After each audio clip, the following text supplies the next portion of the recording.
আপনার নামটা বলেন। সমাপ্তি। সমাপ্তি। বয়স? 22।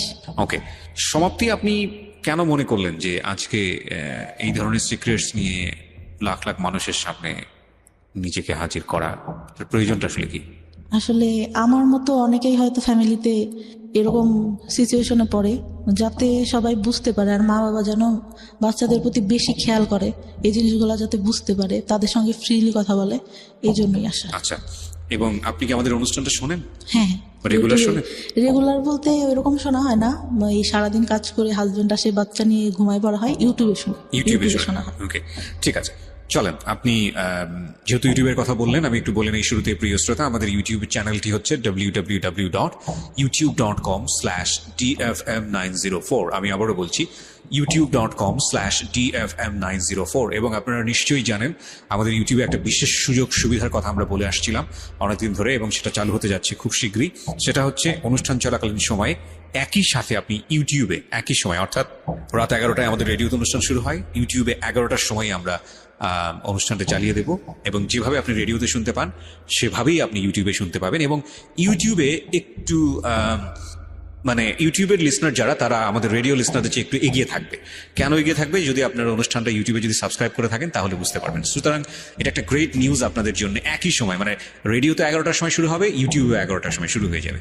সো এটা আপনাদের জন্য একটা গ্রেট সুযোগ। তবে এটা ঠিক যে এটা ভিডিও না, এটা প্রিমিয়ার হবে, মানে আপনারা যখন টিউন করবেন 11টার সময় আপনারা পুরো অনুষ্ঠানটা ওখানে শুনতে পারবেন। সো ইউটিউবে যারা সাবস্ক্রাইব করেননি তাদেরকে আমি বলবো যে ইউটিউবে please subscribe it, www.youtube.com/dfm904। Subscribe করে নোটিফিকেশনটা অন করে রাখবেন। সমাপ্তি, শুরু করুন আপনি যেখান থেকে আপনার বলতে ইচ্ছে করে, কারণ আপনি যেহেতু আমাদের অনুষ্ঠান শোনেন, you have lot of ideas about our programme. So আপনি আপনার মতো করে শুরু করুন। প্রথমে আমরা ব্যাকগ্রাউন্ডে থাকি, তারপর আমরা দেখে আসলে আপনার জীবন সিক্রেটসটা কি। জি, ছোটবেলা থেকেই শুরু করি। শিওর। ছোটবেলায় আমার ভাই হওয়ার পরে আমি 9 বছর পর হই।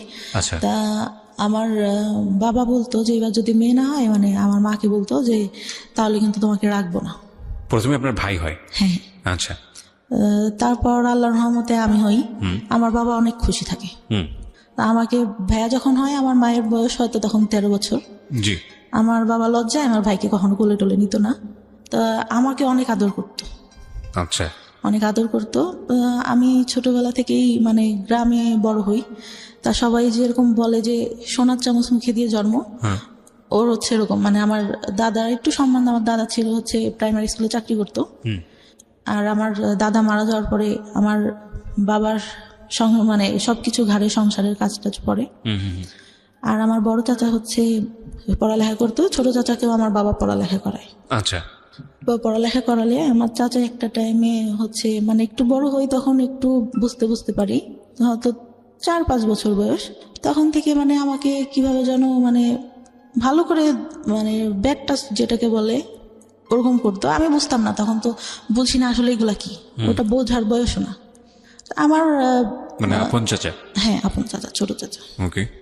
আমি তখন অতটা বুঝি না। আমার ঘুম আসানোর সময় বা দেখা গেছে পড়তে বসানোর সময় করতো, আমি বুঝতাম না যে আসলে এগুলা কি, কেন করতেছে। ওকে। তা আমার বাবা একটা পর্যায়ে বুঝতে পারে, তার অ্যাপেন্ডিসাইডের অপারেশন করে, তার সামনে মানে ঠোঁটে কিস করা যেটাকে বলে ওটা করে। আমি ভাবি ছোট তো তখন, এটা তো বুঝি না কি। এখন বুঝি যে ওটা কেন করলো আর আমার বাবা কেন তখন কিছু বললো না, এটা মনে হতো। তাই একটা পর্যায়ে যখন ওরকম মানে গায়ে হাত টাত দিত, তখন আমার বাবা একটা পর্যায়ে আমার কাছে জিজ্ঞাসা করে। আমার চাচাকে কিন্তু কোনো কিছু জিজ্ঞাসা করে না, আমাকে জিজ্ঞাসা করে। জিজ্ঞাসা করলে আমার চাচা আবার ভয় দেখায় যে তুমি যদি বলো তোমাকে ধরে মারবে। বলো মানে কি? মানে আপনার চাচা কি শিওর হয়ে গেছিল যে বিষয়টা আপনি জানেন বা বিষয়টা আপনি বোঝেন? যখন একটু বোঝা শিখলাম, হয়তো 7-8 বছর। আপনি কি কোনো কিছু জিজ্ঞেস করতেন না বিষয়টা নিয়ে, যে তুমি আমার সঙ্গে এরকম আচরণ কেন করছো? বা ভয় পাইতাম অনেক। চাচাকে ভয় পেতেন? হ্যাঁ, অনেক ভয়। কেন ভয় পেতেন? মানে উনি আমাকে ধরতে আসতেছে, মানে ওই জিনিসটা ফিল হইতো যে কখন যেন হাত দিবে, কখন যেন কি করবে। মানে উনি আসলে পরে আমি ঘর থেকে একটা বেরোনোর অজুহাত খুঁজতাম। তো আপনি তখন 4-5 বছরের বয়স। 4-5 বছরের বাচ্চারা তো অনেক বেশি স্পন্টেনিয়াস হয়, মার সাথে ফ্রি হয় বা ভাইয়ের সাথে। আপনার ভাই তো বড়ই ছিল, পড়ালেখা করতো, ওরকম করে মানে অতটা ফ্রি ছিলাম না। তো বাবা বিষয়টা জানার পরে আপনাকে প্রশ্ন করে? হ্যাঁ, তখন হয়তো 7-8 বছর বয়স হবে। তখন 3-4 পড়ি হয়তো। আচ্ছা, তা আমি মানে বলি যে না, তা বলে আমি তো দেখছি। আমি বললাম, আমি তখন কথা বলি না কোনো। তাহলে আমি কি তোর চাচার কাছে জিজ্ঞাসা করবো? আমি বলি যে সেটা তুমি জানো। তা সে জিজ্ঞাসা করে কিনা জানি না, আমার চাচা জিজ্ঞাসা করে তুমি কি তোমার আব্বুরে কিছু বলছো? আমি তখন আমার বাবা আবার বলে যে আমি তোরা জিজ্ঞাসা করছি, তুই এটা তোর চাচার বলবি না। আমি বলি না, বলি নাই কিছু। আর আচ্ছা ঠিক আছে। রাতে ঘুমাই থাকতাম, আমার দাদির সঙ্গে শুইতাম। সে রাতে উঠে এসে আমার গায়ে মানে টাচ করতো। আপনার দাদির সঙ্গে আপনি ঘুমাতেন, চাচা এখানে থাকবে কেন? অন্য রুমে থাকতো, রাতে যখন সবাই ঘুমাই যেত তখন উঠে আসতো। তো ভয়ঙ্কর বিষয়গুলো। এবং আপনি কিছু বলতেন না? কি বলবো, কি মানে তখন তো এটা বুঝি না ভাই, শুধু টাচ করতো। তো বাট আপনার তো ভয় লাগা উচিত। মানে আমি জানি না, আমি প্রশ্নগুলো আমার আসছে বলে আমি করছি। আমি অতটুকু বয়সে যতটুকু সূরা পড়তাম, যতটুকু যার কাছ থেকে শুনছি যে এই দোয়া পড়লে রাতে কোনো খারাপ কিছু হবে না বা কোনো কিছু কেউ করতে পারবে না, আমি ওইটা পড়ে ঘুমাতাম যে হয়তো আজকে কিছু হবে না, কিন্তু সেই জিনিসটাই হতো। ওকে, আপনি বলেন। হ্যাঁ, আমার অনেক কথাই বলার আছে। আমি বহুবার বলেছি এবং আমি আবারও বলছি যে রেডিও ইন্ডাস্ট্রিতে আমি যে সব বিষয়গুলো নিয়ে কাজ করেছি লাস্ট 10 ইয়ার্সে, তার মধ্যে এই যে চাইল্ড সেক্সুয়াল অ্যাবিউজ, এই অ্যাবিউজের উপরে যে যারা এরকম ঘটনার মুখোমুখি হয়েছেন তাদেরকে ফ্রন্টলাইনে নিয়ে এসে তাদেরকে স্পিক আউট করা, বলানো তাদের মুখ দিয়ে, এই সাহসটা আমি দুর্দান্তভাবে দেখিয়েছি। সেটার জন্য আমাকে নিয়ে অনেকে সমালোচনাও করেন, অনেক বাজে বাজে কথাও বলেন, অনলাইনে বলেছেনও। সেগুলো দেখে আমি কান তুলিনি এই কারণে অনেকে মনে করেন যে এই ধরনের কথা রেডিওতে আসা উচিত না। অনেকে মনে করে যে এটা এক ধরনের বেহায়াপনা। অনেকে মনে করে ঘরের কথা ঘরেতেই রেখে দেওয়া উচিত। আমি মনে করি এটা একটা ঘায়ের মতো, পচা ঘা, নোংরা একটা ঘা। এই ঘাটাকে যত বেশি ঢেকে রাখা হবে, এই ঘাটা তত বেশি ছড়াবে এবং এটা একসময় ক্যান্সার হয়ে যাবে। আমাদের এখন বলার যুগ। কোনো অন্যায় হলে আমরা স্পিক আউট করি এবং আমরা মনে করি এই স্পিক আউটটা একটা সময় অন্যায়টাকে ইরেজ করে দেবে। হ্যাঁ, অবশ্যই চাইল্ড সেক্সুয়াল অ্যাবিউজ এটা সারা দুনিয়াতেই, শুধু বাংলাদেশে না, সারা দুনিয়াতেই ভয়াবহ রকমের একটা প্রবলেম। আপনি কল্পনাও করতে পারবেন না একটা শিশু কার দ্বারা শারীরিকভাবে নির্যাতনের শিকার হতে পারে। সেটা ব্লাড কানেক্টেড থেকে শুরু করে ব্লাড কানেকশনের বাইরে বিভিন্নভাবে এগুলোকে বিভিন্নভাবে আমাদের সামনে এখন নিয়ে আসা হচ্ছে মানুষকে সচেতন করার জন্য। আমি বেস্ট বাংলাদেশের এখন পর্যন্ত যতগুলো এনজিও বা বিজ্ঞাপনী সংস্থা যাই বলুন এখন যারা কাজ করেছে, তার মধ্যে একটা লাইন আমার কাছে মনে হয়েছে, আমি অনেকবার বলেছি রেডিওতে, এখনো বলছি, যে বেস্ট মনে হয়েছে এটাকে স্টপ করার জন্য। সেটা হচ্ছে শিশুকে তার শরীরের সীমানা বোঝান। শিশুকে মানুষ আদর করবে, এটাই স্বাভাবিক, কিন্তু কোনটা গুড টাচ, কোনটা ব্যাড টাচ, এবং ব্যাড টাচ হলে সেটা নিয়ে স্পিক আউট করা, ব্যাড টাচ হলে প্যারেন্টসদের কাছে গিয়ে বলা, ব্যাড টাচ হলে এমন কাউকে গিয়ে সেটা বলা যিনি অ্যাকশনে যেতে পারেন, এবং যদি সেটা না হয় তাহলে সে কোথায় যেতে পারে, এই বিষয়গুলো নিয়ে কথা বলা। এটি স্কুলে বলা প্রয়োজন, এবং নট অনলি দিস, স্কুলে শুধুমাত্র না, ফ্যামিলিতে বলা প্রয়োজন। এবং বলার জায়গা থেকে আপনি কিছু করতে চাচ্ছেন, শিওর, এবং বলার জায়গাটা থেকে আমার মনে হয় তারা একটা নির্ভরতার জায়গা ক্রিয়েট করার প্রয়োজন। সো এটা নিয়ে আমি বহুবার রেডিওতে বলেছি এবং আজকের এই স্টোরিটা হয়তো সেদিকেই যাচ্ছে। আমরা একটু ওয়েট করি, সামনে থেকে একটু আগাই, কারণ আমি জানি যে আজকের এই সমাপ্তির গল্পের মধ্য দিয়ে বাংলাদেশের অনেক মেয়ে নিজেদের শৈশব খুঁজে পাবে। আমি ডেফিনেটলি শিওর, কারণ এগুলোর উপর যারা কাজ করেন তাদের যেই পার্সেন্টেজ, মানে তারা যেসব পরিসংখ্যান আমাদের সামনে তুলে ধরে, সেটা কিন্তু রীতিমতো ভয়াবহ। আমরা নারী শিক্ষা নিয়ে কাজ করেছি, আমরা শিশুর পুষ্টি নিয়ে কাজ করেছি সরকারি তরফ থেকে, আমরা যেটা বলছি, এবং এগুলোতে আমাদের যে অর্জন সাউথ এশিয়ার মধ্যে, এটা মাইল ফলক সারা বিশ্বের কাছে, মাইল ফলক লাস্ট 10 ইয়ার্সে। এবং আমাদের এখন কাজ করা উচিত শিশুর পরিপূর্ণ মানসিক বিকাশ নিয়ে, এবং এখানে সরকারের যেরকম পৃষ্ঠপোষকতা প্রয়োজন, একইভাবে বেসরকারি পর্যায়ে যৌথভাবে কাজ করা প্রয়োজন। শিশু নারী হোক কিংবা পুরুষ হোক, মানে আমি যেটা বোঝাচ্ছি, ছেলে হোক কিংবা মেয়ে হোক, এই জায়গাটায় আমাদেরকে অবশ্যই এখন এনশিওরিটি দিতে হবে যে তার যেন একটা নিরাপত্তা বলয় থাকে। কারণ এটা যে কত ভয়ানক একটা ব্যাপার একটা শিশুর মানসিক বিকাশের জন্য, এটা যে তাকে কোথায় নিয়ে যেতে পারে আপনি চিন্তাও করতে পারবেন না। অথচ আমরা এই বিষয়গুলো যুগের পর যুগ ধরে আমরা অ্যাভয়েড করেছি, আমরা চুপচাপ থেকেছি। আমরা যখনই স্পিক আউট হয়েছে কেউ মুখ বন্ধ করে দিয়েছি, এবং সেটা শুধু পরিবারে না, এটা মিডিয়ার ক্ষেত্রে হয়েছে। সো এই বিষয়গুলো নিয়ে আমি অনেক বেশি লাউড ছিলাম, এবং সেই জন্য অনেক ধরনের হ্যারাসমেন্টের মধ্যেও যেতে হয়েছে। ফাইন, ইস লেস ওকে, চেঞ্জ আনতে গেলে কিছু না কিছু হ্যারাসমেন্ট শিকার হতেও হয়। ওকে, বলুন তারপর আপনার যেখানে আপনি ছিলেন, যে চাচার বিষয়টা বলছিলেন, তারপর ওরকম হতে থাকে। আমি স্কুলে অনেক পড়ালেখা অনেক ভালো ছিলাম, আচ্ছা অনেক ভালো ছিলাম বলতে 2-3 রোলের মধ্যে সবসময় থাকতো। আচ্ছা, আমি একটা জিনিস যেটা বুঝলাম, আপনার বাবা বিষয়টা জানলো এবং সে বললো যে চাচাকে না বলতে, না বলতে। এবং আপনি সেটাই করলেন। হ্যাঁ। এবং আপনি ধারণা করেছিলেন বাবা যেহেতু বিষয়টা জানে সুতরাং এটার একটা প্রতিকার বা কোনো একটা কিছু হবে, সেটা তখন হয়নি। না। ওকে, তারপর?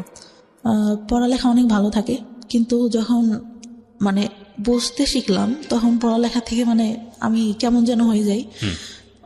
মানে পড়ি কিন্তু আমি মানে সেরকম করে পড়ালেখা হচ্ছে না। আচ্ছা, মানে কনসেন্ট্রেশন যায় না নাকি আগ্রহ থাকে না, কোন কোথায় সমস্যা?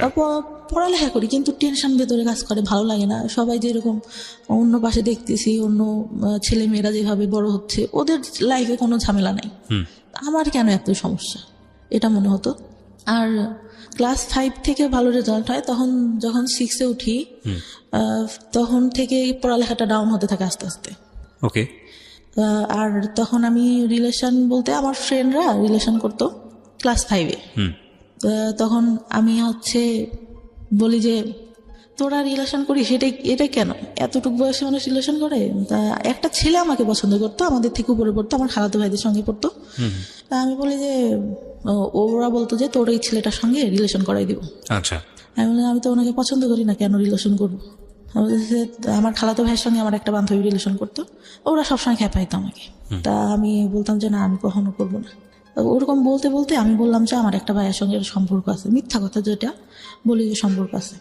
পরে বলতে বলতে মানে ওই ভাইয়াটা থাকতো ওর মামার বাড়িতে, তা একটা সময় ভালো লেগে যায়। ওই সময় তো ভাইয়া বুঝি না যে রিলেশনটা কি জিনিস।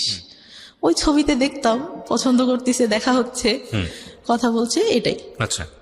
পরে কিন্তু তার মধ্যেও কিন্তু কন্টিনিউ আমার চাচা যখন বাড়িতে আসতো, তার মধ্যে একটা কথা ভুলে গেছি, আমার চাচা মানে মেন্টালি সমস্যা হয়। আচ্ছা। মানে আমার চাচিকে বিয়ে করার জন্য, আমার চাচি যে বিয়ে করবে এটার জন্য। তারপরে ডাক্তারের কাছে নিয়ে যায়, ডাক্তার বলে যে পাগল টাগল কিছুই হয় নাই, বিয়ে দিয়ে দেন, ঠিক হয়ে যাবে, যেটা বলতেছে সেটা করেন, শুধু শুধু কেন টাকা ঢালতেছেন। আচ্ছা। ডাক্তার রেগে এক পর্যায়ে বলে। ওকে। পরে নিয়ে এসে আমার বড় চাচা তো বলে দিছে যে ওকে পড়ালেখাও করাবো না, কিছুও করাবো না, আমি ওকে দেখতে পারবো না, তুইও বাদ দে, তুই করে কোনো লাভ নাই ওর জন্য কিছু করে। আমার বাবাকে বলে। আমার বাবা তখন কান্না করে আর বলে যে আমার বাবা বেঁচে নেই, আমার বাবা যদি বেঁচে থাকতো তাহলে তো এরকম হইতো না, আমার যদি রক্ত বিক্রি করেও কিছু করতে হয় আমি আমার ভাইয়ের জন্য করবো, এরকম করে বলে। আচ্ছা। তো বিয়ে দিয়ে দেয়, বিয়ে দিলে ভাই সেই রাত থেকেই ঠিক। আচ্ছা। মানে সে একদম পুরা সুস্থ। ওকে। কিন্তু তার মধ্যেও কিন্তু যখন ওই সমস্যাটা হয় তখন কিন্তু আমাকে কখনো ওরকম কিছু করে নাই, বা ও সবাই লোকজন থাকতেই আসতেছে, কিন্তু তারপর থেকে কিন্তু আবার শুরু হয়। আচ্ছা। তো ক্লাস 6-এ ওঠার পরে ওরকম রিলেশন হওয়ার পরে মানে একটা পর্যায়ে কি হয়, আমার বাড়ি থেকে জেনে যায়, আমার বাবা আমাকে ধরে অনেক মারে, রাতে মাঠে নিয়ে যেয়ে বাস আছে না, বাস দিয়ে অনেক মারে, আমার গায়ে একদম রক্ত জমা যায়। ওকে। ওই সময়টা যদি বুঝাই বলতে ভাই তাহলে তো বুঝতাম, তখন তো বুঝি না। পরে তারপরে 6-এ ভালো একটা রেজাল্ট আসলো, আসার পরে 7 উঠলাম, ওরা পরে মানে অনেক রাগ হইতো আমার যে কেন এরকম কেন করবে আমার সঙ্গে। ওকে। আর ছোটবেলা থেকে ভাই এমন করে মানুষ করছে আমাকে, আমি কখনো কোনো কিছু না চেয়ে আমার বাবার কাছে পাইনি। আচ্ছা। যখন যেটা চাইছি। পরে কি হয়, যখন একটু মানে 8-এ উঠলাম, JSC-তে অনেক খারাপ রেজাল্ট হবে, JSC-তে রেজাল্ট খারাপ হলো, তারপর থেকে যে রিলেশন করতাম ওইটা থেকে আমার বাবার একটু রাগ। আর বাবার কথা কি বলবো, মানে বাবা তো বাবাই, জন্ম দিছে, মা বাবাই হয়। তো তখন থেকে তো আমার একটা ছেলের সাথে সম্পর্ক হয়, আমার মামা থাকে একটা, তিনি ডাক্তার ছিলেন, তার বোন, মানে দূর সম্পর্কে। আমার মা আর বাবার বাসা কাছাকাছি। জি। ওই খালাতো ভাইটার সাথে যে সম্পর্ক ছিল, আমি তখন মানে ওইটা বলতে গেলে বলা যায় যে ফার্স্ট লাভ ছিল ক্লাস 9 থেকে। আচ্ছা। তো আমি অনেক মানে ওনার ইমোশনাল হয়ে যাই, তো ওই বয়সে যেটা হওয়ার কথা। আচ্ছা। পরে আমার বাসা থেকে জানতে পারে, আমার বাবা মেনে নেয় যে আচ্ছা ঠিক আছে, যদি তোমরা দুজন পছন্দ করো তাহলে ঠিক আছে, কিন্তু আমার মা মেনে নেয় না কখনো, মানে ছেলেটার পছন্দ করতো না, পড়ালেখা ভালো ছিল না। চাচা বাইরে পড়ালেখা করতো, ছোট চাচা, যে আমার মানে খারাপ ভাবে দেখতো, সে মাঝে মধ্যে আসতো যখন, আমি অনেক ভয় পাইতাম। একটা টাইমে যখন ছোট, এগুলা বলতে ভুলে গেছি, আমার ভাইয়ের SSC পরীক্ষার আগে আমরা মানে টাউনে যেয়ে বাসা নেয় আমার মা, আমার ছোট চাচা তখন বিয়ে হয়। তখন মানে ভাইয়া পড়ালেখাতে একটু ডাউন ছিল, মানে ওর মেধাটা তো ভালো ছিল না। আচ্ছা। তো এখানে নিয়ে যায় বা বলে যে এখানে তো কাজ টাজ করতে হয়, পড়তে পারে না, কি করে পারে না পারে, বাসায় গেলে এখান থেকে মানে ও টাউনে পড়ালেখা করতো, ওখান থেকে সুবিধা হবে। হ্যাঁ, ওইখানে বাসা নেয়। আমি ভালো একটা স্কুলেই পড়ালেখা করতাম, ছোট মানে নার্সারি থেকে শুরু করি। আচ্ছা, ওখান থেকে ক্লাস 5-4 পর্যন্ত ওইখানে পড়ি। তখন ওইখানে মেবি 2 বছর মতো থাকা ছিল টাউনে। তো তখন ফ্রেন্ডদের সাথে অনেক ভালো, এখান থেকেই যেতাম। আমার খালাতো ভাই একটু উপরে পড়তো, আমি নিচে পড়তাম।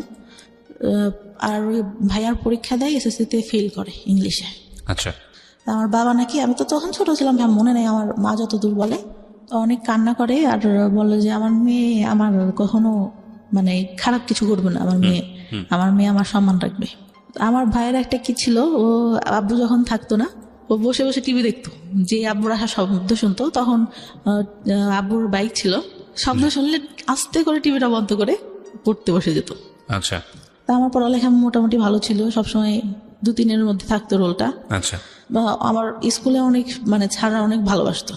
আর ছোটবেলায় আমাকে নাকি বলতো যে, তখন বিএনপি সরকার, বলতো যে ওই খালেদা জিয়ার নাতনি আছে না, ওকে ওর মতো লাগে। একটা স্যার তো খুব আদর করতো আমাকে, ওভাবে মানে খুব ভালোবাসতো সবাই। আমার বান্ধবীদের মধ্যে সবাই বলতো যে অনেক সুন্দর দেখতো। আচ্ছা, বান্ধবীরা অনেক মানে সবসময় ফার্স্ট বেঞ্চে বসা, সবার সাথে মজা করা। বড় ওই আস্তে আস্তে কিন্তু ওই যে চাচা যে ওইটা করতো, ওটা তো আর কারোর সঙ্গে আমি বলতে পারি না। জি, ওটা তো ভেতরেই থেকে যায়, খুব খারাপ লাগে। পরে যখন ওই ভাইয়া ফেল করার পরে বাসা ছেড়ে দিয়ে আবার বাড়িতে যখন আসলো, তখন আবার ওইটা বেড়ে গেল। আচ্ছা, বলতে পরে যে আর বাবা একটা টাইমে দেখতে পারে, কিন্তু আমার বাবা কিন্তু একটা বার আমার চাচার কাছে জিজ্ঞাসা করে নাই যে ও তো তোর মেয়ের মতো, তুই কেন এগুলা করিস। সে তো তাকে বলবে, আমি তো ছোট, আমি তখন বুঝি না। আমাকে এটা জিজ্ঞাসা করে আর আমাকে নিষেধ করলে বা আমি কি করতাম। আমি যে রুমে থাকতাম, তার পাশের রুমে আমার চাচা থাকতো, আমার চাচি তার কাছে আসে শুয়ে, কিন্তু সে রাতে ঘুমাই গেলে উঠে ঠিক আমার এখানে আসবে। ভাইয়া অনেক কান্না করতাম, বিশ্বাস করবেন না। আর চুল টানতাম, হাতে কাটতাম, করতাম। খুব যখন খারাপ লাগতো, নিজের গায়ে নিজে খামচাতো, অনেক কষ্ট হইতো। আর তখন পড়ালেখা মানে অঙ্কটা আমি খুব খারাপ পারতাম, অঙ্কটা ভালো হতো না। আমার চাচা পড়াইতে বসানোর মধ্যে আমার মা তো ভাবতেছে যে মনে হয় পড়াচ্ছি। পড়তে বসায় ভাইয়া মানে সবসময় হাত গায়ে দিতেই থাকতো। আপনার চাচা? জি। পড়ার পরে চাচার পড়ালেখা শেষ হয়, তখন আমি ক্লাস 5-এ। আমার চাচার পড়ালেখা শেষ হয়ে উনি একটা জব পাই টাউনে, আমরা যেখানে থাকতাম সেখানে, সরকারি ইয়াতে। তো দিলে ওটা বেতন বেশি ছিল না। চাচার সঙ্গে আমার আবার গার্লস স্কুলে ভর্তি করে দেয়। ওই সময় যে বললাম না একটা ছেলের সাথে সম্পর্ক, এটা জানার পর আমার গার্লস স্কুলে দিয়ে দেয়। জি। গার্লস স্কুলে দিয়ে দিলে ওই ছেলেদের সঙ্গে আমি পরে কথাটা তো বলি না, নিজের থেকেই বাদ দিয়ে দিই যে মারতেছে আমাকে ধরে, মার খাবো আর কি পড়ালেখা হচ্ছে না, বাদ দিয়ে দিলাম। পরে 6-এ ওইখানে আমার চাচাই সঙ্গে করে নিয়ে যেত। আচ্ছা, নিয়ে যেত। স্কুল শেষে খালার বাসায় আসতাম, আমার খালার বাসা ওইখানে ছিল। আসলে দেখা যেত আমার চাচার অফিস বিকালে শেষ হইতো, যাইতে দেখা গেছে বাড়ি যাইতে তখন ইটের রাস্তা ছিল, দেখা গেছে যে 20-25 মিনিট লেগে যেত আমার বাড়ি যেতে। অন্ধকার হয়ে গেলে ভাই সে গাড়িতে বসে দেখা যাচ্ছে আমার গায়ে হাত দিচ্ছে। মানে এটা কন্টিনিউ একটা ভয়ঙ্কর রকমের একটা মানুষ আপনাকে, মানে আপনার কাছে তো এরকমই মুক্ত হওয়ার কথা, যে মানুষটাকে আমি এত বেশি অপছন্দ করি, সেই মানুষটা আমার পাশে কন্টিনিউয়াসলি এটা করছে, এবং আপনি সেটাকে মুখ বন্ধ করে মানে একজনের সাই ফিল হোক বা যেটা কারণেই হোক, আপনি কাউকে স্পিক আউট করছেন না, কাউকে বলছেন না? কাউকে না। আচ্ছা, কাউকে না। ক্লাস 9 থেকে এটা অনেকের মানে কিছু কেউ জানে, তার আগ পর্যন্ত আমি কাউকে কিছু বলিনি, কাউকে না। পরে ওইভাবে যেতে থাকলাম, 1 বছর গার্লস স্কুলে পড়া হয় আমার চাচা। তারপর ওইখান থেকে চাকরিটা ছেড়ে দিয়ে, মানে বেতন কম ছিল দেখে সুগার মিলে চাকরি নেয়, তখন সে ওইখানে চলে যায়। আচ্ছা, পরে ওইখানে গিয়ে আমার চাচিকেও নিয়ে যায়। পরে তো ওইখান থেকে ভাইয়া বাঁচলাম। আচ্ছা, মনে হলো যে না, কিন্তু আমি যে রিলেশন করতাম, আমার মনে হইতো যে আমি এখান থেকে বেরোতে পারলে বাঁচি। এই ছেলেটার সঙ্গে রিলেশন করতেছি, ও যদি আমাকে নিয়ে যায় আমার তো এখানে থাকতে হবে না। সবসময় এটা মনে হতো যে আমি এই ফ্যামিলিতে কেন থাকবো। আচ্ছা, আর আমি ভাবতাম যে এরকম ফ্যামিলি মানুষের হয়। আরও তো আশেপাশে আমার বান্ধবীরা আছে, ওরাও তো কত ভালো, কতই। খুব খারাপ লাগতো। আর একটা আমার বাবা ছোটবেলায় স্কুলে যাইতাম, ফার্স্টে হয়তো দিত, তখন 2 টাকা 5 টাকা অনেক কিছু পাওয়া যাইতো ভাইয়া। তাই কি হয়, আমার বান্ধবীরা একটু ভালো ফ্যামিলি ছিল, আমার বাবা মানে আমাদেরও ভালো ফ্যামিলি, কিন্তু আব্বুর ভাবে টাকা দিতে চাইতো না। আমি কি করি, আব্বুর পকেট থেকে টাকা নিই, মনে হয় 6 টাকা না কয় টাকা, সেটা আচ্ছা। নিয়ে আমার আব্বু মানে দেখে ঘুমের ঘরে, আমার ছোট খালাকে বলে। তা আমি সেদিন অনেক কান্না করি, স্কুলে যাই না, যে আমি তো বেশি টাকা নিয়ে নিই, আর আমার হয়তো এটা ভুল ছিল ভাই। আর ওরা যখন ইয়া করতো না, মানে সবাই খাচ্ছে এটা ওইটা, আমি তো নিতে পারতেছি না, ওইটা অনেক খারাপ লাগতো। কিন্তু টিফিন দিয়ে দিত, টিফিনের পরেও যে দোকান টোকান আসতো সবাই নিত, খারাপ লাগতো অনেক। আচ্ছা। আমার চাচা কি করতো, ওই গায়ে হাত দিত, এটা করতো ওইটা করতো, টাকা দিত হাতে, যা হলো বাসা স্কুলে যে এটা খেয়ে ওইটা খেয়ে।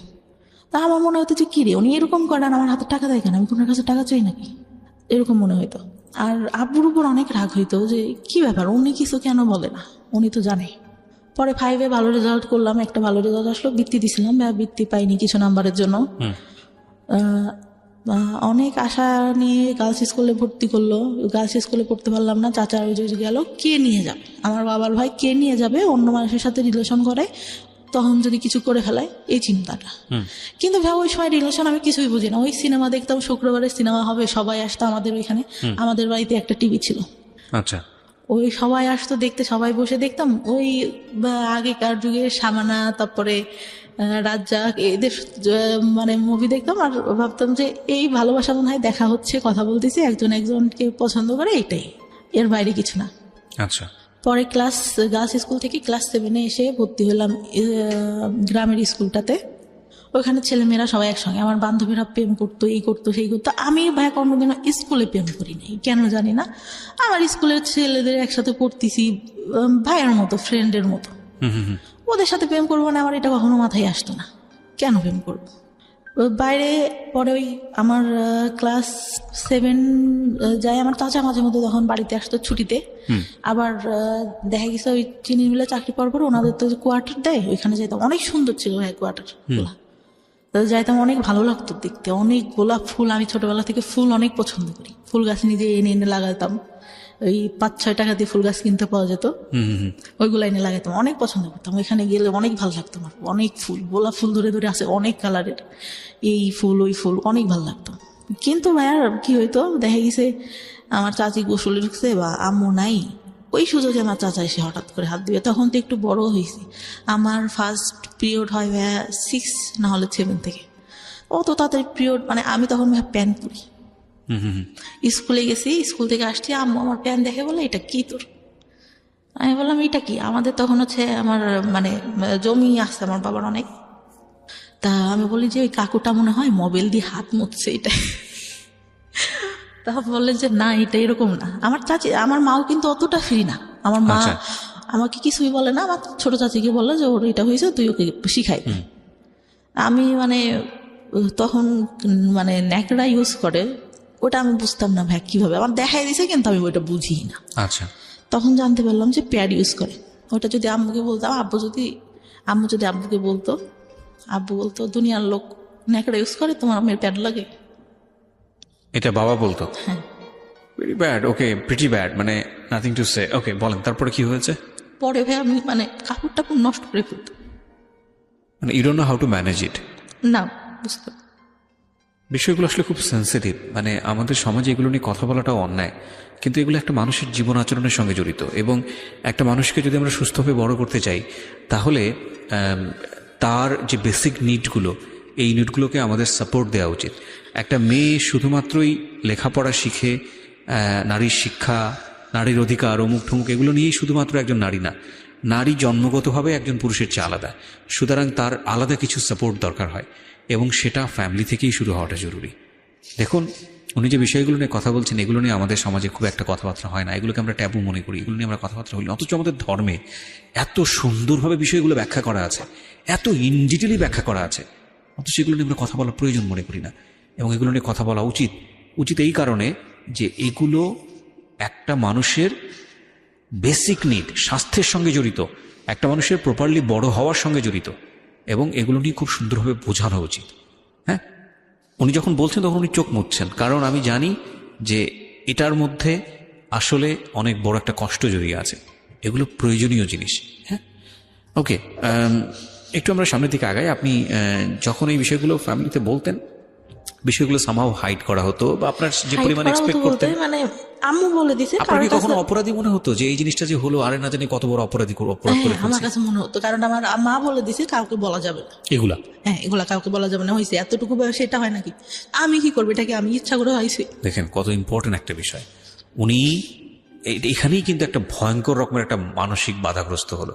ও নিজেকে অপরাধী ভাবা শুরু করেছে এবং এটা তো সম্পূর্ণই ন্যাচারাল একটা বিষয়। এবং সেখানে মা যদি ধরনের কথা বলেন, মাও হয়তো বুঝে বলেননি, কারণ মাও হয়তো তার মার কাছ থেকে এটা শুনেছেন। বংশ পরম্পরায় এই ধরনের ভুল শিক্ষা আমরা ক্যারি করে বেড়াচ্ছি এবং এই সময়টাতে এই যে এই কথাটা, এটা হয়তো উনি কোনো কিছু মনে করেই বলেননি, কিন্তু এটা যে শিশুর মানসিক বিকাশের ক্ষেত্রে অনেক বড় একটা বাধা হতে পারে, এটা কিন্তু আমাদের মাথায় রাখতে হবে এবং এই ব্যবহারগুলো করা যাবে না শিশুর সঙ্গে। হ্যাঁ, বলুন তারপর। তারপর আমার চাচিকে বলে, আমার চাচি কি করে, সারা এলাকা ধরে এর কাছে যে গল্প করে, ওর কাছে যে গল্প করে, সবার কাছে ছাড়াই দেয় এই বিষয়গুলো নিয়ে। এই বিষয়গুলো নিয়ে। আচ্ছা, পরে কি হয়, মানে কেউ দেখলে আমার দেখতে হাসে, তা আমার তো ওইটা অনেক খারাপ লাগে যে কেন হাসতেছে বা এটা কেন। পরে আমরা 3টা বান্ধবী ছিলাম, বান্ধবী বলতে একটা ছিল আমার থেকে বয়সে 2 বছরের বড় হবে, কিন্তু একসঙ্গে পড়তো, পড়ালেখাটা তো ভালো আচ্ছা, ছিল না। আচ্ছা। 3 জনে একসাথে বেড়াতাম। আমার পাশে আর একটা চাচা ছিল, চাচা ছিল, সে আবার কি করতো, আমাদের 3 জনকে দেখি ওরকম 3 জনের সঙ্গে। আমার খারাপ লাগতো, কি ব্যাপার আমার সঙ্গেই কেন এরকম হচ্ছে, আমি কেন। আর আমি ছোটবেলা থেকে যেরকম দেখতেছেন অতটাই আছিলাম না, কিন্তু লম্বা হাইটে যারা 2-3 বছরের বড় তাদের থেকে লম্বা টম্বা ছিলাম, ছিলাম। তো ওরা মানে আমার দিকে সবার নজর, কেন জানি না। আর মানে সবাই বলে যে বড় হওয়ার পরে যতটুকু জানছি, আমার ওই যে বললাম শেষে লাস্ট যে বয়ফ্রেন্ডের সাথে সম্পর্ক ছিল, আমাদের গোষ্ঠী আর ওদের গোষ্ঠী আলাদা, একই এলাকাতে। ওরা বলা বলি করতো যে তোমাদের গোষ্ঠীর মানে লোকদের ইয়াটাই খারাপ, সবাই একই রকম। মানে এটা সত্যি কথা ভাই, প্রত্যেকটা লোক, মানে যতদূর জানি, এখন যতদূর জানছি, পাশের একটা চাচা, আমার দাদারা ছিল 3 ভাই, তার ছেলে, বড় দাদার যে ছেলেগুলা, ঠিক আছে, এগুলো বলা বলি করতে হবে, আপনি এত ইনডিটেইলি জানেন না, হয়তো বিষয়গুলো নিয়ে আমরা ওইভাবে আসলে অনেক বলতে পারবো না। হ্যাঁ, খারাপ ছিল, মানে যাই হোক আপনাদের সবাই এই সম্পর্কে লোকজন আজে বাজে কথা বলতো, এটুকুই এনাফ। ওকে, তারপর? মানে বলতো গোষ্ঠীটাই ভালো না, গোষ্ঠীর লোকজনই ভালো না, এরকম বলতো। তারপর ওরকম হওয়ার পরে আমার যখন ওইরকম হলো, পরে আমি তো খেললে ওই যদি চাচাকে দেখতাম, ভয় যেতে ওইখান থেকে সরে যেতাম। আচ্ছা, যে কি করবে, আবার ডাকবে কিনা। আচ্ছা। সবাই গাছ উঠতে পারতো, আমি গাছ উঠতে পারতাম না, আমার খুব আফসোস লাগতো। ছোট একটা গাছ ছিল, ওইটা উঠতে পারতাম, তাছাড়া উঠতে পারতাম না। জি। আর সবাই মানে আমাদের ফ্যামিলিটা যেহেতু সব ইয়ার থেকে একটু ভালো ছিল, সবাই আমাদের ওইখানে আসতো, আর আমার বাবা এইটা ওইটা কিনে দিত, খাইতাম। তা সবাই ওইটার জন্য আসতো মানে আমাকে সবাই খেলবে। আর এত বোকা ছিলাম, হ্যাঁ বিশ্বাস করবেন না, ভালো ভালোটা সবাইকে দিয়ে দিতাম, নিজে না খেয়ে। এখন পর্যন্ত এই অভ্যাসটা আছে। তা যখন 6 থেকে গার্লস স্কুল থেকে 7 আবার এখানে এসে ভর্তি হলাম, বান্ধবীরা প্রেম করে, এই করে সেই করে, আমার খুব খারাপ লাগে, স্কুলে কেন এটা করবো, আবার স্যাররা দেখা যাচ্ছে ওইটা নিয়ে খারাপ খারাপ কথা বলতেছে, তো খারাপ লাগে। তারপরে আমি স্কুলে যাই, যখন পিরিয়ড হতো তখন স্কুলে যাইতাম না ভাইয়া, কারণ আমি ক্যারি করতে পারি না, ওটা আমি কাপড় নোংরা করে ফেলতেছি। আচ্ছা, এই সময় আপনার মা আপনাকে কোনো সাপোর্ট দিত না? না, মা টাকা পাবে কোত্থেকে, মা ওই যে হাঁস মুরগি একটু বলতো, ওইটা দিয়ে দেখা গেছে এইটা ওইটা করতেছে সংসারে। আমার বাবা কেমন ছিল, এই বাজার করতেছে, এই করতেছে, লোকজন আসতেছে, আহামরি কেনা কিনতেছে, কিন্তু সংসারে কি দরকার হইলো, ওইটা নিয়ে তোর কোনো মাথা ব্যথা নেই। তখন স্কুলে যাইতাম না, তখন আমার মায়ের উপর আমার বাবা অনেক গালাগালি করতো যে কি পড়ালেখা করে না, স্কুলে যায় না, এই বছরে কয়দিন স্কুলে যায়, কয়দিন যায় না।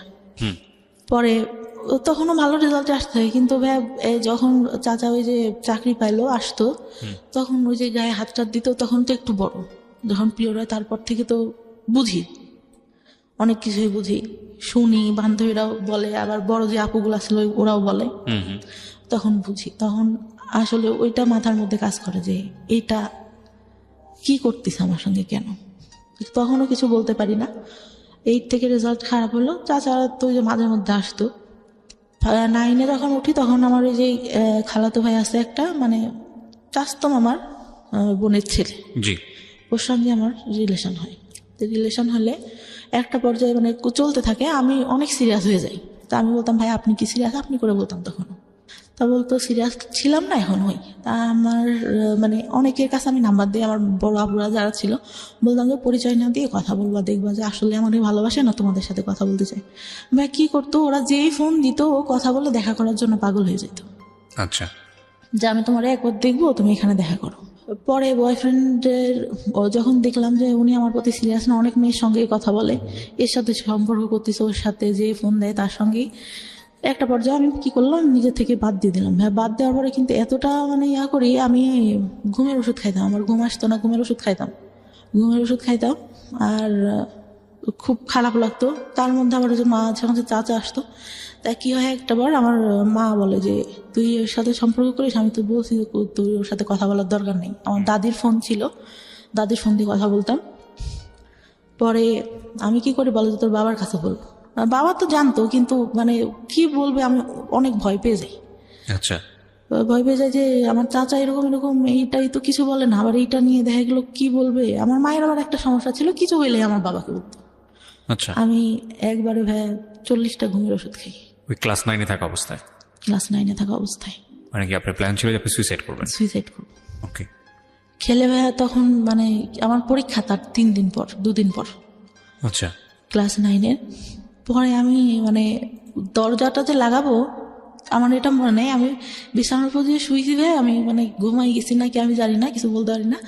পরে নাকি যতদূর শুনছি, আমার যতদূর, আমাদের এই কাজের ছেলেটা আম্মু যতদূর বলছে, আর বাবা উঠাই নিয়ে আসে। শুধু আমার মনে আছে আমার বাবা আমাকে মারছে, এতটুকু মনে আছে, যে অনেকগুলা থাপ্পড় মারে আমার মুখে। ওকে। মানে ঘুমের মধ্যে আমার শুধু অতটুকুই স্মরণ আছে। আমি নাকি অনেক বমি করি ভাইয়া, আচ্ছা, বমি করি। আমার 4-5 দিন পর্যন্ত কোনো ছিল না, আমি জামাটা চেঞ্জ করবো এটাও করতে পারতাম না। গোসল খাওয়া সব আম্মার দাদি ধরে করাইতো। পরে আমার বয়ফ্রেন্ডটার সাথে হয়ে যাওয়ার পর ক্লাস 10-এ যখন উঠলাম, আমি 9 থেকে অঙ্কে অনেক খারাপ রেজাল্ট করি। অঙ্কে মানে 10-এ টুনে মনে হয় 34 না কত পেয়ে পাশ করি। আমার বান্ধবীরা অনেক হাসাহাসি করতো, আর আমার যে বয়ফ্রেন্ডটার সাথে সম্পর্ক ছিল ওরা জানতো। আর ওই মাঝে কথা বলতাম, অনেক ছেলে ঘুরতো ভাইয়া, অনেক ছেলে ঘুরতো। আর ওই ঘুমের ওষুধ খাইতাম, মানে প্রাইভেট পড়তে যেতাম, কেমন অ্যাবনর্মাল টাইপের হয়ে গেছিলাম আমি। পড়াচ্ছি মানে আমার কোনো খেয়াল নেই। স্যার বলতো যে কি ব্যাপার, তুমি খেয়াল করো না কেন, দেখলে তো পারো, অনেক ভালো পারো, দেখো না কেন। স্যার বলেন আমি বাসায় যেয়ে দেখবো। স্যারটা অনেক আদর করতো। তা ওইভাবেই পড়ে অঙ্ক ভালো পারতাম না, হাসাহাসি করতে। আর ওই যে ছেলেগুলো প্রপোজ করতো ভাইয়া, ওরা কি মানে এরকম ছিল, কিছু না করলেও ভাই কেন ছেলে মানুষ এরকম আমি জানি না, বলতো যে সব করছি। ওই মেয়েরও তো আমি সব করছি। আচ্ছা, ওকে। একটা ফুফাতো ভাই এরকম বলে, ওইটা আমি পরে আসি। তা ওইখান থেকে ক্লাস 9-এ ওরা হাসাহাসি করতো। তা আমার এত খারাপ লাগে যে কি আমি অঙ্ক ভালো পারি না। আমি স্যার, হিন্দু ছিল স্যারটা, আমি আমার জীবনে আমি এত ভালো মানুষ দেখিনি। আমার ধর্মের না, যেহেতু আমি ইসলাম ধর্মের, আমার স্যার ছিল হিন্দু ধর্মের। একটু উনি প্রাইমারি স্কুলে চাকরি করতো। স্যারের কাছে বললাম, স্যার আমি তো অঙ্ক ভালো পারি না, আমাকে একটু যদি ভালো করে পড়াইতেন। তা বলে যে আচ্ছা ঠিক আছে, তুমি পাশে এসে বসবা, পার্টিতে বসাইতো, যে পাশে এসে বসবা, আমি তোমাকে, ওরা যা করে তার থেকে আমি উৎপাদক ভালো পারতাম না। আমি বললাম স্যার উৎপাদকটা আমার একদম বাদ দিয়ে দেন, আমি এটা বুঝি না, একটা করলে আর একটা করতে হবে। এই দেখা গেছে আমার একটা কমন পড়ছে আর একটা কমন পড়তেছে না, তখন কি করবো? পরে স্যার এরকম করে আমাকে অঙ্ক করায়, আমি এসএসসিতে অঙ্কে আমার প্লাস আসে, আর কোনো কিছুতেই প্লাস আসে না। আচ্ছা।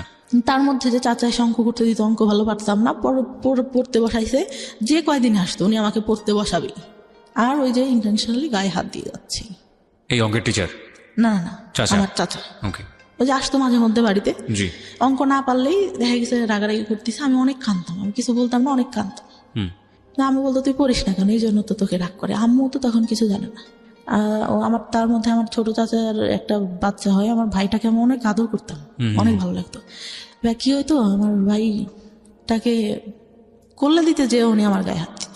Very bad. আমার মনে হতো আমি মারা যাবো, আমি এই সংসারে কেন, এর থেকে যদি একটা গরিব ঘরেও জন্ম হইতো তাহলে মনে হয় এর থেকে মানুষ ভালো থাকে। কোন ক্লাসের ঘটনা এটা? আপনি যে ক্লাসের কথা বলছেন, যে ক্লাসে আপনার অঙ্ক করাচ্ছে? 9-এ। তখন পর্যন্ত আপনি মার সঙ্গে কেন বলছেন না এগুলো? আমি তখনও ভাইয়া যে মাকে বলতে হবে এটা কিভাবে নিবে, সে আমাকে বলে দিছে যে এইগুলা কাউকে, পিরিয়ডের কথাই বলে দিছে, কাউকে বলতে হয় না। এইটা বললে কি বলবে? ওকে। এটা বললে কি বলবে? তার মধ্যে কি আমার চাচাদের জমি জাতি নিয়ে অনেক মানে একটু ঝামেলা হয়। আমার ছোট চাচাটাই সবসময় বেশিরভাগ ঝামেলা করে।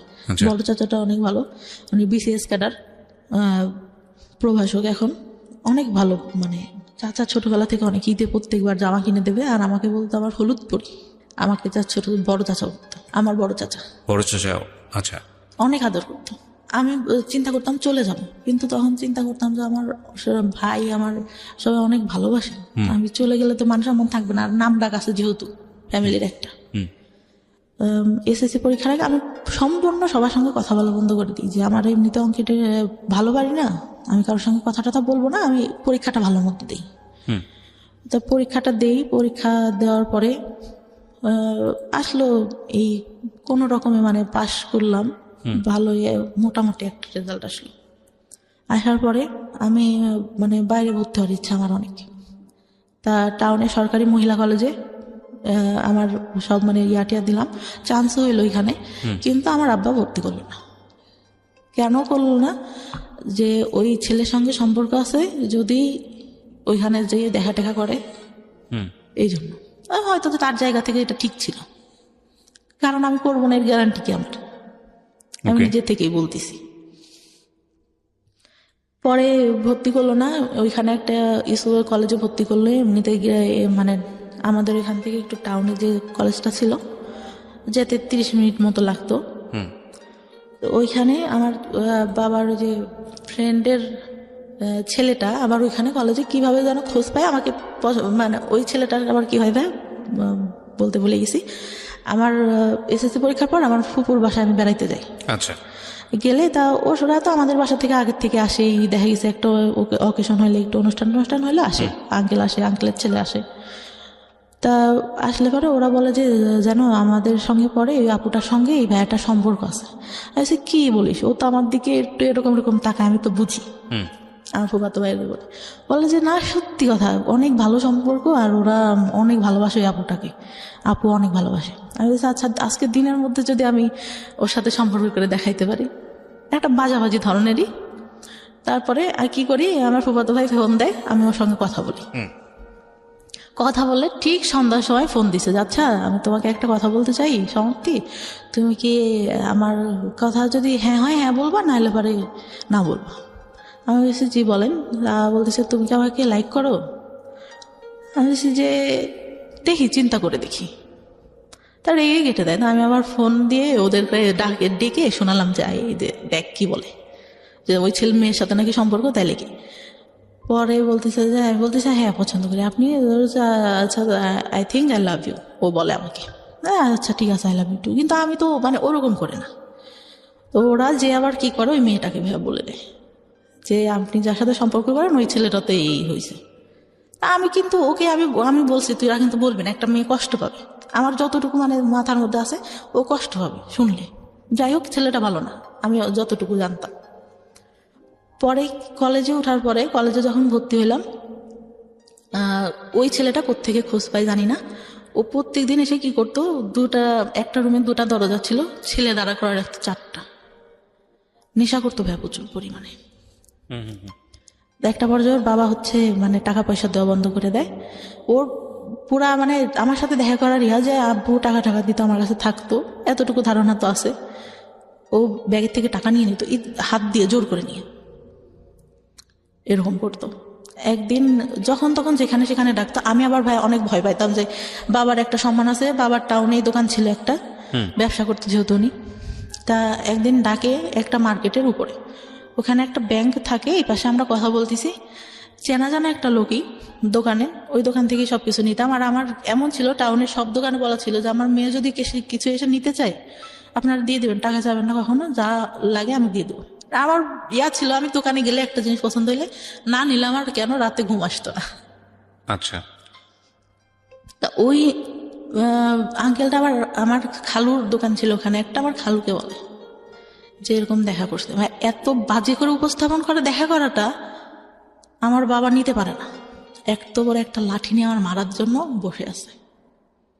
রাতে ডাকছে, আমার মা সহ গেছে, আমার মা পাশে বসা। আমি বলছে যা সত্যি তাই বলবে।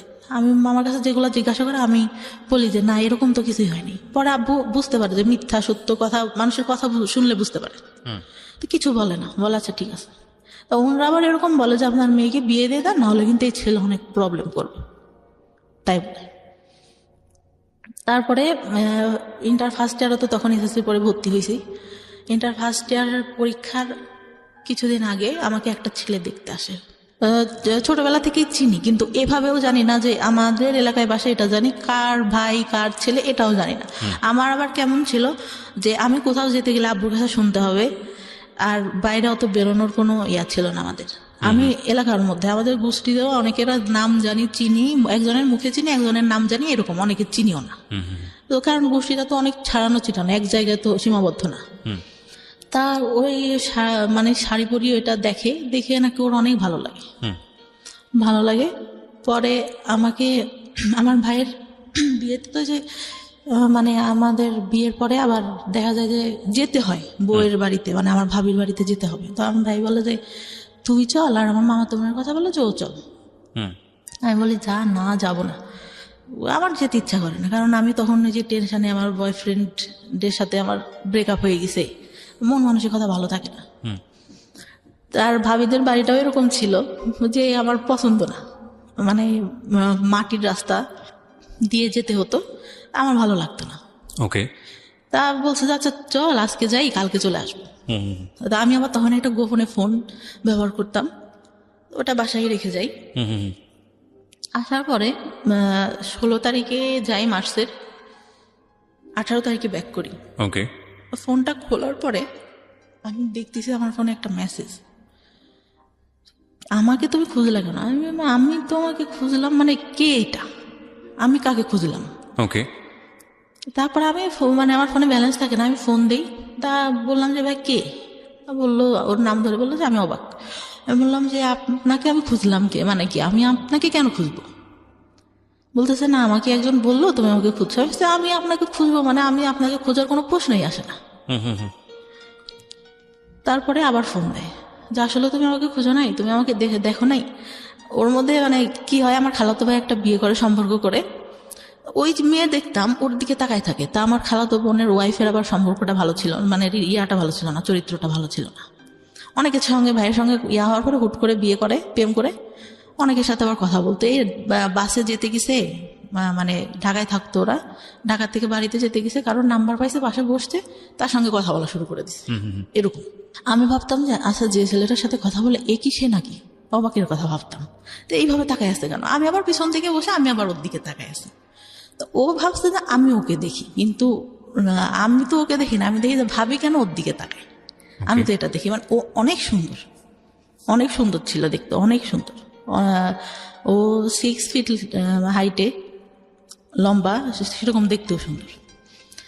তা তখন বলে যে আমাকে বললো তুমি আমার দিকে তাকাইছিল না।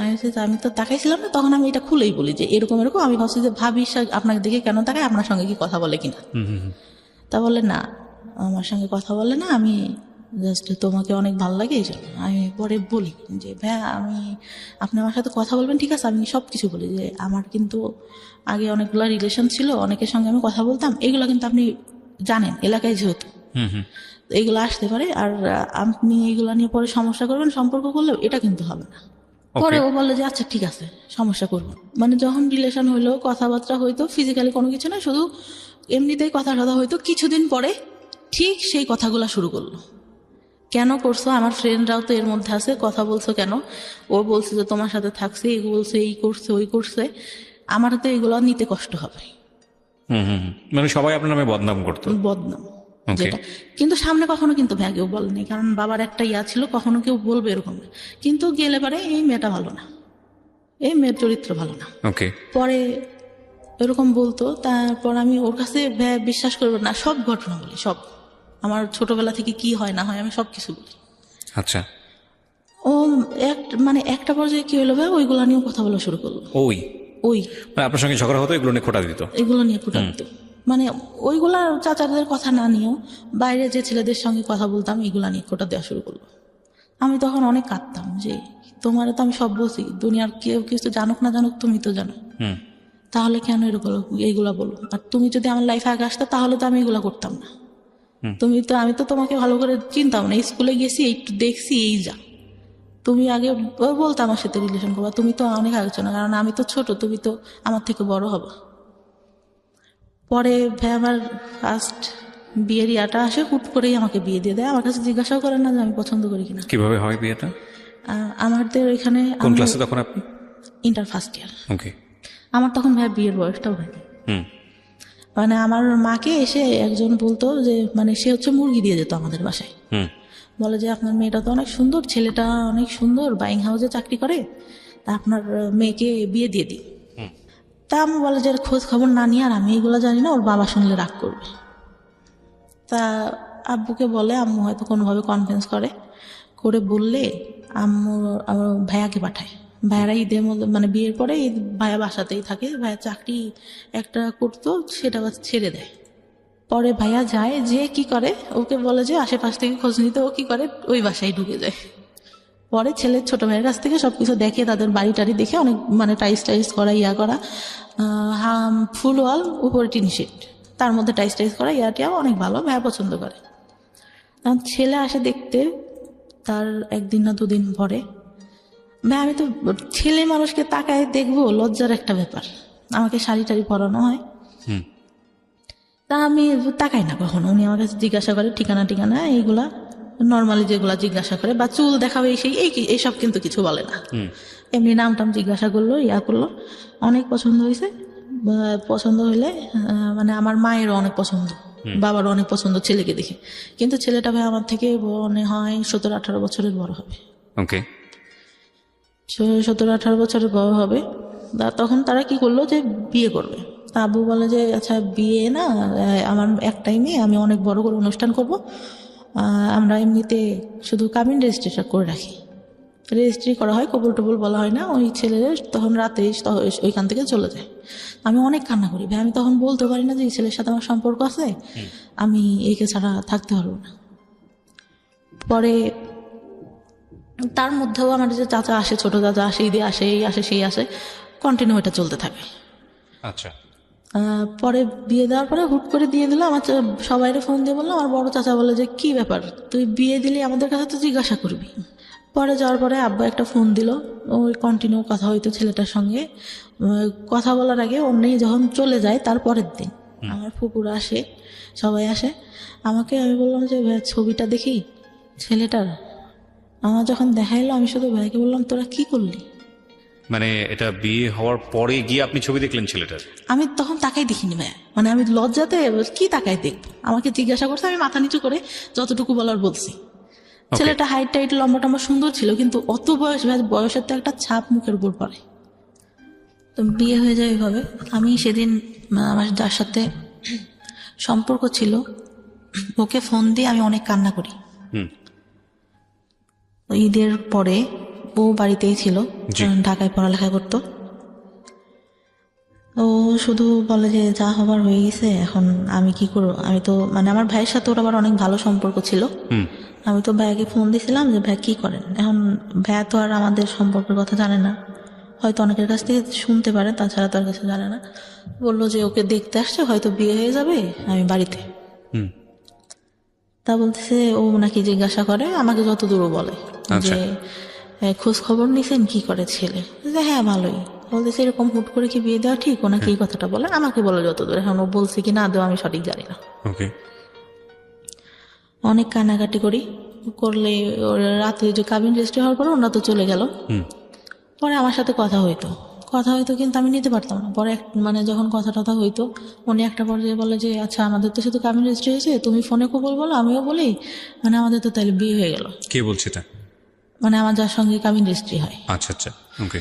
আমি বলতেছি কেন বলবো, যখন কাবিন মানে কবুল বলতে হবে তখন তো বলবই, তখন তো সবাই থাকবে। ফোনে বলে শুধু কি দরকার, কাবিন রেজিস্ট্রি তো হয়েছি। তো বলতেছে বলো, তাহলে তো আমরা স্বামী স্ত্রী হয়ে গেলাম।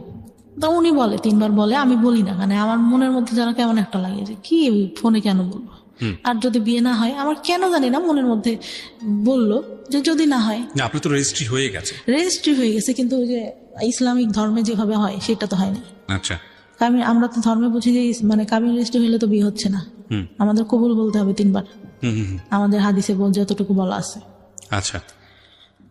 ওটা তো হয়নি। যদি না হয়, মানে আমার ওই চিন্তাটা মাথার মধ্যে। আমি তখন স্টিল আমার বয়ফ্রেন্ডে লাভ করি। পরে আমার বয়ফ্রেন্ডটা মাঝে মধ্যে ঢাকার থেকে আসতো। তারপরে একটা পর্যায়ে মানে এতটাই হয়ে যায়, ফিজিক্যাল রিলেশন হয় আমাদের মধ্যে। মানে বয়ফ্রেন্ডের সঙ্গে? হ্যাঁ, বয়ফ্রেন্ডের সঙ্গে। ওকে। বয়ফ্রেন্ডের সঙ্গে ফিজিক্যাল রিলেশন হয়, পরে মানে ও কন্টিনিউ আমার বাসায় আসতে থাকে রাতে, আসতে থাকে, এরকম হয়। পরে মানে ফিজিক্যাল রিলেশন হলে আমি মানে ফার্স্ট, তার আগে তো বলছি যে একটা বয়ফ্রেন্ডের সঙ্গে হয়। তো ওই টাইমটাতে ও বলতো যে ওই বয়ফ্রেন্ডটার কথাও জানতো যে তুমি এইগুলো করছো, আবার ওই যে বললাম যারা পিছনে ঘুরতো ওরা ওই বাজে কথা বলতো, না করলেও বলতো। তো ওইখান থেকে মানে আমার খুব খারাপ লাগতো যে কি রে, ওর সাথে আমার সব হয়ে গেল, ওরা আমি সব বলছি, তারপরে ও কেন আমাকে এগুলো বলে। পরে আমি একটা পর্যায়ে এরকম কথা বলতাম, আব্বু বলতো যে তোর বিয়ে হয়ে গেছে, ছেলে চাকরি করে, এত কথা তুই কেমনে বলিস। আব্বু তো আর জানতো না যে আমি অন্য কারোর সাথে কথা বলি, কিন্তু আব্বু হয়তো আজ করতে পারে একটু আচ্ছা, যে আমি অন্য কারোর সাথে কথা বলতেছি। পরে আমি তো কিছু বলি না। পরে আমার ফোনে একদিন ফোন আসে, খাচ্ছিলাম, আব্বুরা বসেছিল, হঠাৎ করে আননোন নাম্বার থেকে ফোন দেখে আব্বু যে বুঝতে পারে যে এইটা তো আমার মানে যার সাথে রেজিস্ট্রি হয় তার নাম্বার না। পরে কিভাবে যেন বুঝতে পারে জানি না। পরে ওই টাইমটাতে আবার কি হয়, একটা ছেলে আমাকে অনেক পছন্দ করতো, আব্বুকে মামা মামা করতো। আচ্ছা। পছন্দ করতো বলতে মানে আমার আব্বুকে ভাঙাই খায় মানুষ বলতে যেরকম, ওরকম খাচ্ছে এখন পর্যন্ত। মানে এইটা বলতেছে ওটা বলতেছে। আমার বাবা আবার তাকে এতটাই ভালোবাসে, এতটাই বিশ্বাস করে, আমার মনে হয় আমাদের থেকে তাকে বেশি ভালোবাসে। আমি বললাম যে ভাই আপনি তো আব্বুকে বলতে পারেন। আমার যখন ইন্টার ফার্স্ট ইয়ার ভর্তি করতে নিয়ে যায় তখন উনি আমাকে বলে বাইকে, এটা কি বিয়ের পরের ঘটনা এগুলো আপনার? না, বিয়ের আগে। আচ্ছা, বলতে ভুলে গেছি। আচ্ছা। পরে উনি বলে, আমি বলি যে আপনার মামাকে বললেই তো পারেন, আপনার মামা তো আপনাকে অনেক ভালোবাসে, আমাদের তো তাহলে বিয়ে দিয়ে দেবে, আমার বলার কেস। বলছে আমি বলবো কিভাবে, তুই বল। আমি কি এতই বেহায়া যে আমি আমার বাবাকে যে বলবো যে আপনার সাথে বিয়ে দিক? আর আপনি মানে আমি এরকম করে বলি যে আমি হয়ে দেখতেছি আপনাকে এরকম। আপনার গার্লফ্রেন্ড ছিল, আমার ছোট চাচির সঙ্গে পড়তো, ওনার গার্লফ্রেন্ডটা, আপনার গার্লফ্রেন্ড আমার ছোট চাচির সাথে পড়ে। আমি যখন ছোট তখন থেকে দেখতেছি, আমি হয়ে আমার বুদ্ধি হওয়ার পর থেকে আপনি এরকম, আপনাকে কেন বিয়ে করবো?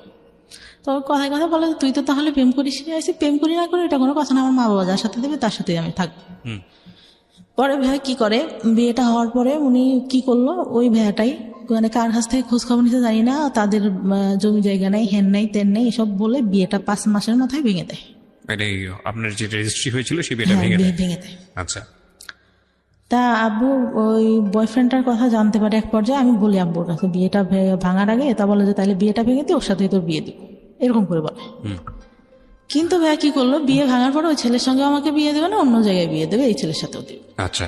আমি আমার বয়ফ্রেন্ডের কাছে বললাম, বয়ফ্রেন্ড তখন কি করতো, পেশায় কি ছিল? কিছুই করে না? পড়ালেখা করতো, আচ্ছা। ইঞ্জিনিয়ারিং পড়তেছিল। তা ও বললো যে আমি তো চাকরি বাকরি করি না, আর আমার মা মেনে নিবে না, তোমার বিয়ে ভেঙে দিছে, এইটা জানলে তো আমার মা নিবে না। আসলে ভাই কথাটা ছিল হচ্ছে আমার যতটুকু দরকার ছিল ও তো আমার কাছ থেকে পাইছে, আমাকে কেন বিয়ে করবে, আমার যতটুকু ধারণা এখন বুঝি। পরে আমি অনেক কান্না করতাম যে আমি আব্বুকে বললাম তোমার কথা, তুমি এখন এইগুলা কেন বলো? বলছে আমার পক্ষে সম্ভব না তোমাকে বিয়ে করা, আর তুমি আমার ফ্রেন্ডদের সাথেও কথা বলতা, এইগুলা তোমাকে নিয়ে যখন সংসার করবো তখন মনে পড়লে আমি এটা মেনে নিতে পারবো না। আচ্ছা। তাই বলে। পরে একটা পর্যায়ে কি হলো, আমি মানে কথা বলাটা আস্তে আস্তে বাদ দিয়ে দিলাম, আর খুব মনে পড়তো, মাঝে মধ্যে কান্নাকাটি করতাম। ও মানে ভাইয়া অকথ্য ভাষায় আমাকে গালাগালি করতো। আপনার বয়ফ্রেন্ড? হ্যাঁ, এত বাজে বাজে কথায় বকাবকি করতো ভাইয়া, আমি নিতে পারতাম না। অনেক কান্নাকাটি করতাম যে আমি তো তোমার আমার জীবনের এমন কোনো ঘটনা নাই যে বলি নাই, তুমি এগুলো কেন করতেছো? এগুলোর জন্য আসলে একটা ফ্যামিলি এডুকেশন প্রয়োজন হয়। মানে বিয়ের আগে ধরনের অনৈতিক সম্পর্কে না জড়ানো, বা শেয়ারিং এর জায়গা থেকে আসলে কতটুকু শেয়ার করব, যাকে শেয়ার করছি সে আসলে এতটুকু আস্থার জায়গা আছে কিনা।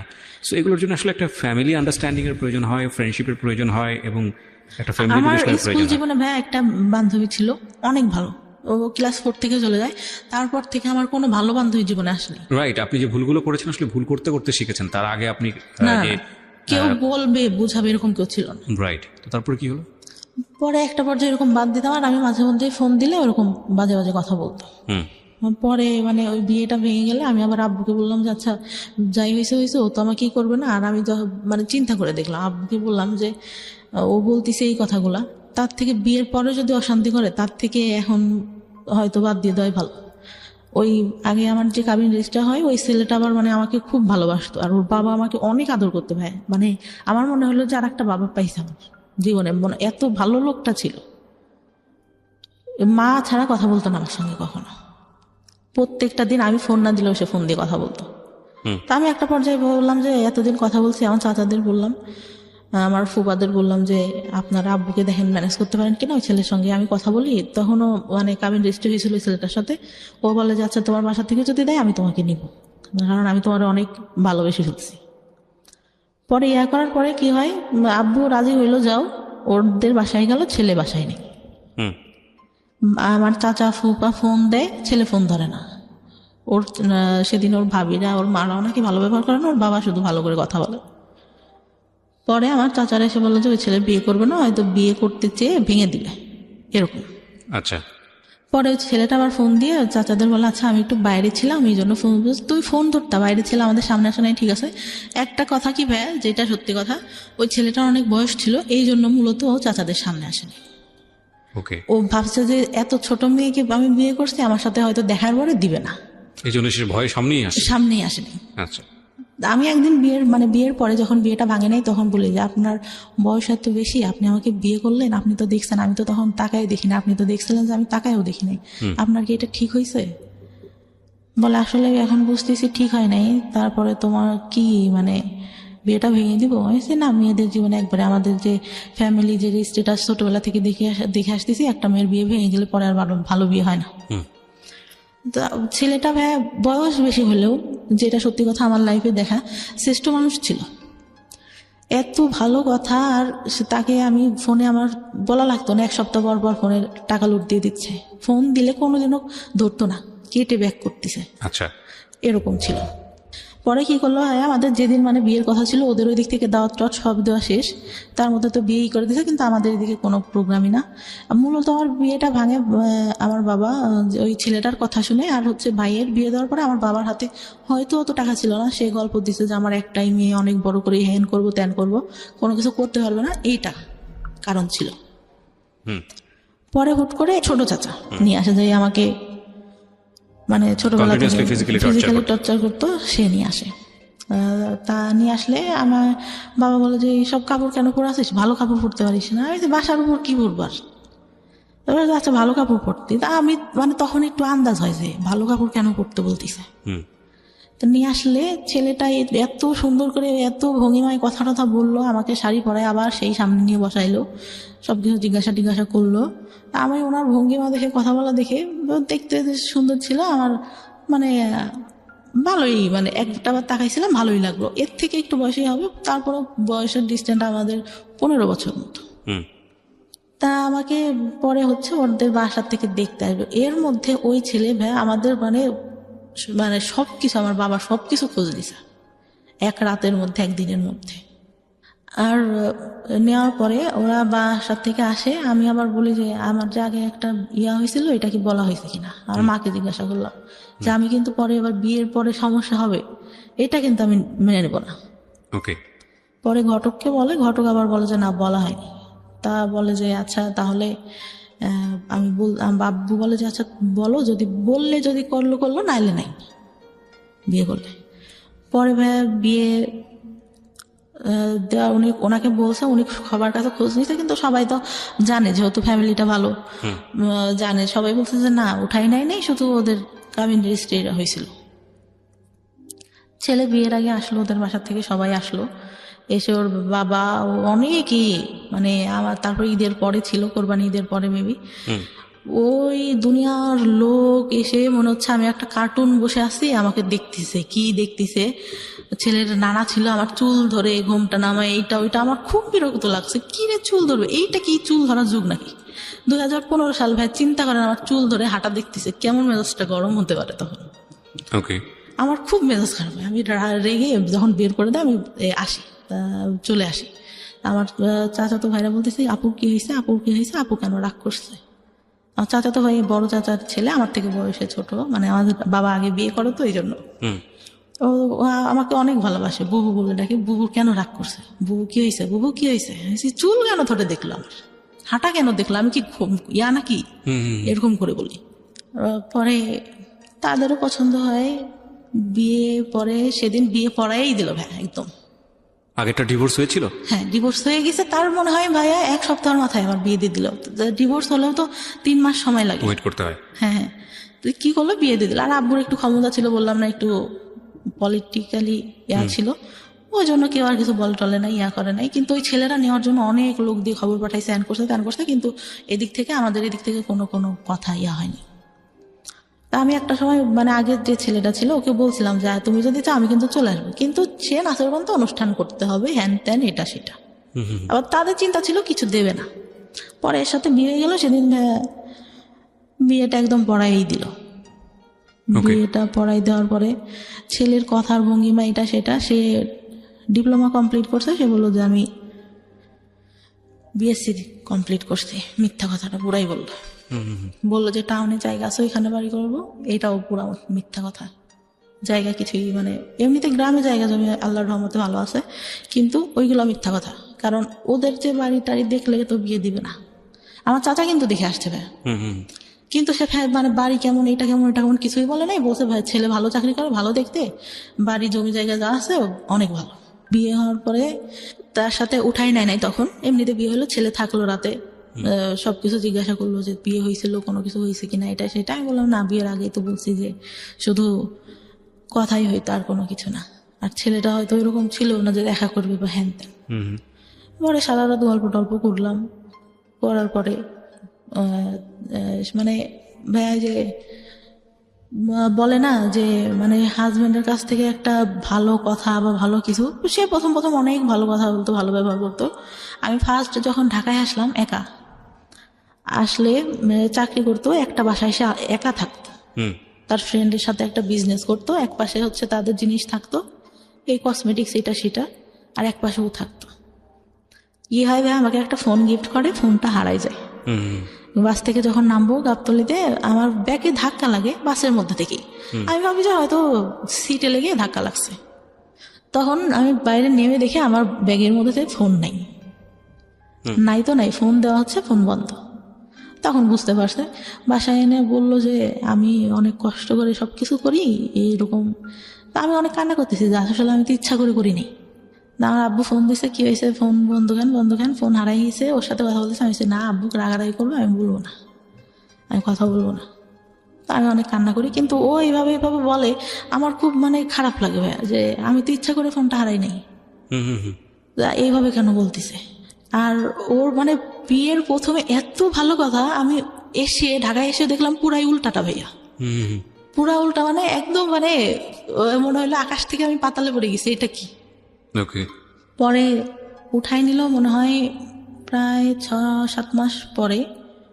উঠাই নেওয়ার পরে আমাকে যেরকম মানে ইয়াতে আমি পার্লার থেকে সেজে আসলাম, এই বউটো সেজে এত সুন্দর করে আসলো। সে আমার সাথে এতদিন যে সংসার করছে, সে বিয়ের দিন সে এমন ভাব করতেছে যে আমার প্রথম দেখতেছে। আমার খুব বিরক্ত লাগতেছে, আমি বসে বসে খুব ফুল দিছি আগে, কি রে বিয়ে হয়ে গেছে আগের থেকে চেনা জানা, সে এমন একটা ঢং করতেছে যে আমার এই ফার্স্ট দেখলো এটা সেটা। তার মধ্যে আবার ক্যামেরাম্যান এরকম করে তাকাইতে বলতেছে। আমার আবার একটা জিনিস একটা কেউ যদি বলতো বুঝতে পারতাম, একটাবার বললো যে এইটা এরকম না, এরকম করো। সে কি বললো, বিয়ে তো প্রথম করতেছি এই জন্য আসলে বুঝি নাই কিভাবে, ক্যামেরাম্যান বলতেছে, সে বুঝতেইছে না কি করতে হবে, তাকাইতে হবে কিভাবে, কি বিয়ে তো ফার্স্ট করলাম, আগে তো একটা আর একটাও করি নাই, কিভাবে বুঝবো। আমার ওই কথাটা খুব খারাপ লাগে, কি রে এই খোটা দেওয়া শুরু করলো এটা না কেমনি কি। কথায় কথায় এই কথাটা আসতেছিল। অনেকেই হয়তো নোটিস করে, আমি নোটিস করি নাই, বিয়ের পরে ইয়া করি। তারপরে যখন নিয়ে গেল ভাইয়া, চারপাশে জঙ্গল, মাঝখানে মাটির পথ, আমাকে নিয়ে যাচ্ছে, আমি মানে সন্ধ্যা কি কই নিয়ে যায় আমাকে, এটা কই আসলাম। যখন ওদের বাসার সামনে যে নামালো ভাইয়া, আমি পুরা মানে আমি মানুষের বলে না বেশি কষ্টে হাসি পাই, আমি হাসতেছিলাম। কি এটা কি থেকে নিয়ে আসলো, হাফ ওয়াল, একটা ফুল ওয়াল, 2টা রুম, একটা হাফ ওয়াল টিন শেড, এমন আগেকার যুগের একটা বাড়ি, এতটুকু ঘর, এটা কই আসলাম আমি। তো তখন আমার মনে সান্ত্বনা দিচ্ছি, তখনও জানি যে ওদের টাউনে জায়গা আছে, ওইখানে বাড়ি করবে। আচ্ছা, তো ওইটা বলে মনে সান্ত্বনা দিচ্ছিলাম, না জায়গা জমি আছে, বাড়ি করবে, এখানে থাকবে না, তো এখানে বাড়ি করে কি করবে, হয়তো এটা। পরে ভালোই থাকলাম ওইখানে 2 দিন। পরের দিন অনুষ্ঠান করলো, পরের দিন যাইতে দিল না। 2 দিন পরে আবার বাবার বাড়িতে আসলাম, ওর বোনরা আসলো সাথে। বিয়ের পরে কি হলো, আমার গেছি, আমার যে গয়নাটা দিছে, আমার ছোট ননদ দেখে বলে, কি গয়না দিছে, দেখতে ভালো না, এই আমাদের বাসা থেকে যেটা দিছে অনেক সুন্দর। তারপরে আমি তো মানে আমার মন খারাপ, আমি বললাম যে আব্বু বলছে যে আমার তো একটাই মেয়ে, তো তোমাকে আমি ভালো করে বানাই দেবো, এখন তাড়াহুড়া করে এইটা ওদের কাছে ছিল এটাই এনে দিছি ওকে। বলি। পরে ওর আবার চাকরিতে তো ছুটি ছিল না, 1 সপ্তাহ পরে আবার যায়, গেলে আবার শ্বশুর বাড়িতে আসলাম। তার মধ্যে লাগলো ঝামেলা, কি মাছ কুটতে দিছে ভাইয়া। জীবনে যে আমি কোনোদিনও আমার ছোটবেলা থেকে আমি জীবনে কোনোদিনও আমি নিজে মনে করে না হাত দিয়ে ভাত নিয়ে খাইছি। শীতের দিন ভাবে এত অলস ছিলাম, শীত লাগবে হাত দিয়ে ভাত খেতে গেলে আম্মু খাওয়াই দিতে হবে, নাহলে রাতে সেদিন খেলাম না, শুয়ে পড়লাম এরকম। তো মাছ কুটতে দিয়েছে, ছোট মাছ ভাই, আমি এত আস্তে আস্তে আস্তে আস্তে কাটতেছি, আমার ননদটাও কাটতেছে। তো বলতেছে যে এত আস্তে আস্তে মানুষ মাছ কাটে, আমি বলতেছি আমি তো এখনো করি নাই, এই তো করতেছি এই বেশি। তো আমি বাসায় এসে মানে আমার কোনো কাজই পছন্দ হয় না ভাই। তো আমি খুব মানে আমার খুব খারাপ লাগতেছে, আম্মুর কথা মনে করতেছে, কান্না করতেছি যে আমার এটা কি দিল, কি দেখে বিয়ে দিল। পরে ওদের একটা খালু থাকে, ওদের সাথে আবার ওর টাকা দেয়, ওদের সাথে আবার ঝামেলা হয়। তা ওই খালুটা মানে বিয়ের দিন আমার চাচাকে নাকি করে বলে যে বিয়ে তো দিলেন, পরে বুঝবেন মজাটা কেমন, এরকম বললো। আমরা তখন আমার চাচা, ছোট চাচা কিছু বলে নাই তাকে। পরে আব্বুকে হয়তো বললে আমার বিয়ের কিছুদিন বলতে 5-6 মাস পরে আমি মনে হয় প্রেগনেন্ট হই। 1 মাস পর আমি বুঝতে পারি, তার আগে বুঝতে পারিনি, 1 মাস পর যখন পিরিয়ড হচ্ছে না তখন বুঝতে পারি।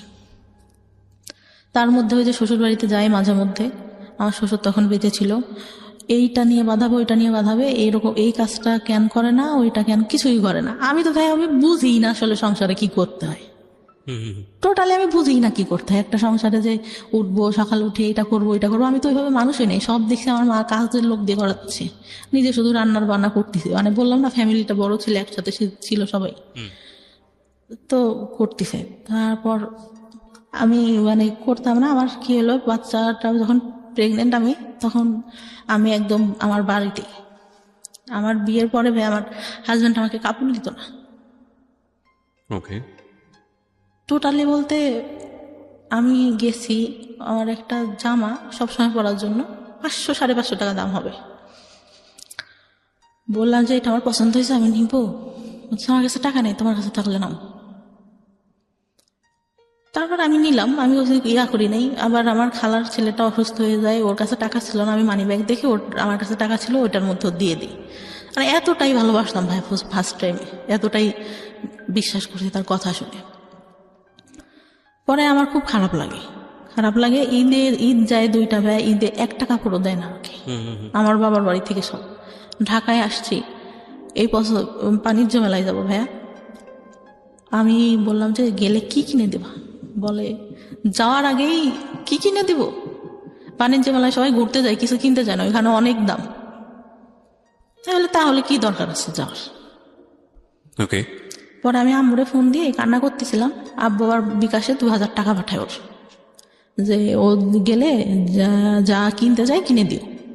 পরে যাই ওখান থেকে একটা হাতের ব্রেসলেট, একটা পায়েল কিনে আর একটা আংটি কিনে। ও মানে আমাকে নিয়ে যাওয়ার পরে ভাইয়া শুধু গ্রাউন্ড দিয়ে ঘোরাচ্ছে, এই যে সব আগে ঘুরে দেখো। দোকান যখন বন্ধ হয়ে যাচ্ছে তাড়াহুড়া করে ওই 3টা জিনিস নেই। নিয়ে আসার পরে যে প্রেগনেন্ট, তখনও জানি না প্রেগনেন্ট। আসি আবার যাই ওই শ্বশুর বাড়িতে, বেশি হলেও 3 থেকে 4 দিন থাকি, তার মধ্যেও ভাই যত সব কাহিনী। আবার এখন পর্যন্ত দুপুরে ঘুমানো আমার শাশুড়ি দেখতে পারে না, এই ঘুমায় দেখে তুই অবস্থা। একটু কাজ করে রসুন পেঁয়াজ ছিলে রাখলে পরে রান্না বান্না করতে তাড়াতাড়ি হয়।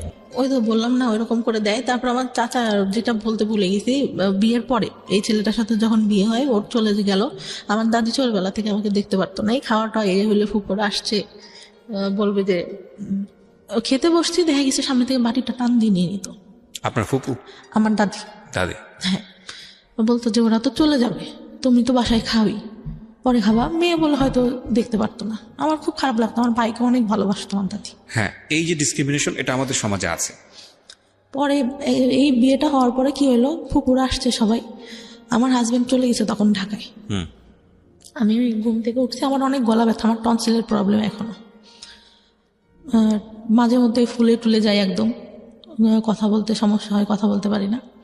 তা খেতে গেছি, আমার ভাবি আমার ভাইকে অনেক ভালোবাসে আমার দাদি। আমি খেতে গেছি, মাংসর বাটিটা সামনে আছে, আমি ডাল নিয়ে মাংসটা নিতে গেছি, উনি কোত্থেকে এসে বাটিটা টান দিয়ে সামনে থেকে নিয়ে নিচ্ছে, মানে ধরিও নাই আমি। বলতেছে তুমি কি মাংস নিবা, তোমার ফুপুরা খাইছে, যাওয়ার সময় আবার খাবে। আমার খুব কষ্ট লাগে তখন, কষ্ট লাগে। আর আমি তখন বলি যে না থাক, খাবো না। পরে ভাত মানে গলা ব্যথা, তারপরে কষ্টে গলার মধ্যে আর যাচ্ছে না। যে বিয়ে হয়ে 2 দিন সময় মানে সময় পাইলো না, এর আগে থেকে এরকম করতো, এখনো এই ব্যবহারই। বিয়ের পরেও এটা করেছে? আমার দাদি, হ্যাঁ, বিয়ের পরে। আচ্ছা, না ঠিক আছে। পরে আমার ভাই কি বললো, ভাই কথাটাই আসে, আমার ভাই ছোটবেলা থেকে অনেক আদর করতো, যখন রিলেশন করতাম তখন একটু মানে ওর কাছে খারাপ লাগতো, বলতো ওর কাছে হয়তো কেউ, ও মানে একটু ব্যবহার মাঝে মধ্যে খারাপ করতো, কিন্তু ভালোবাসতো এমনিতে। ঢাকার থেকে যাচ্ছে, এটা নিচ্ছে ওইটা নিচ্ছে। ও বললো যে সংসার করে খাবি তোরা, তোদের মতো মেয়েরা সংসার করে খায়। ঠিক আছে, ছোট ছোট বিষয়গুলো খুবই কষ্টদায়ক। আমার মনে হয় মেয়েদের প্রতি আরও বেশি সহনশীল হওয়া উচিত, সেটা পরিবার থেকে হওয়া উচিত।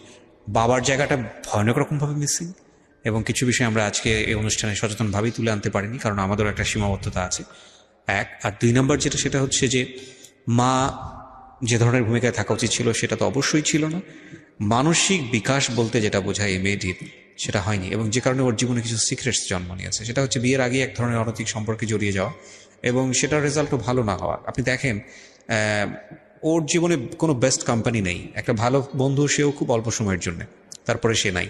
যাকে সে লাভ করলো সেই ছেলেটাও তাকে নিতে পারলো না, ইজি হতে পারলো না, তাকে জীবনে রিসিভ করতে পারলো না। যাকে বিয়ে দেওয়া হলো সেটাও একটা ভুল ডিসিশন ছিল ফ্যামিলির, প্রথম বিয়েটা। দ্বিতীয় বিয়েটার ক্ষেত্রে সেটাও হুটহাট করেই বলা চলে, যেই সংসারে সে করছে। ইন দ্য মিন টাইম যেই অনৈতিক যে সম্পর্কগুলো তার জীবনে এসছে, সেখানে তার প্রপার এডুকেশনের অভাব ছিল। সব কিছু মিলিয়ে একটা ভজকট জীবন। এবং আমি যে প্রশ্নটা করেছিলাম সেই প্রশ্নের উত্তরে আপনি বলেছেন না। না কেন, সেই গল্পটা তো আসলে, সেই অ্যান্সারটা তো আসলে পুরো গল্পই। তারপরেও আমরা আপনার কাছ থেকে শুনতে চাই যে আপনি সুখী না কেন। পরে ভাই আমার বাচ্চাটা হওয়ার পরে যখন 6 না, আমি মাস, সুখী না কেন এই প্রশ্নের উত্তর চাচ্ছি, আমি আর স্টোরিতে যেতে চাচ্ছি না। সুখী না কারণ আমি কাজ করি এখন যতটুকু পারি, তারপরেও আমার শাশুড়ি এইটাই ভাবে রান্না করে খায় না, এটাই আমি জানি ধরেন রান্না আপনার করে খায়। দৈনন্দিন জীবনে অনেক ধরনের প্রবলেম আছে, সে কারণেই আপনি অসুখী, কিন্তু আপনার জীবনের কি কোনো স্বপ্ন ছিল? হ্যাঁ ভাই, কি স্বপ্ন ছিল?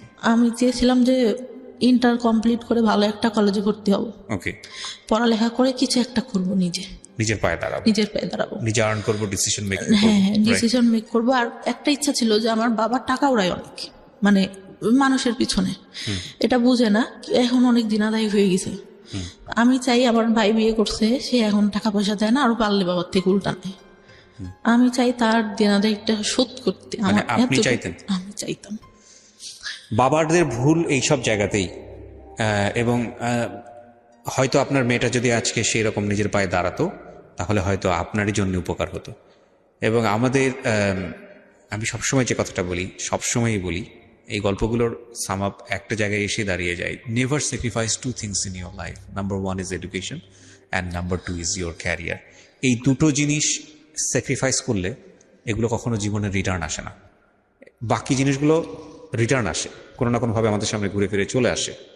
হ্যাঁ, এখন সেই জায়গাটায় তো অবশ্যই আমি মাকে হারালে তো আপনি মাকে ফিরে পাবেন না, বউকে হারালে বউ পাবেন, হ্যাঁ এটা বলাই যায়।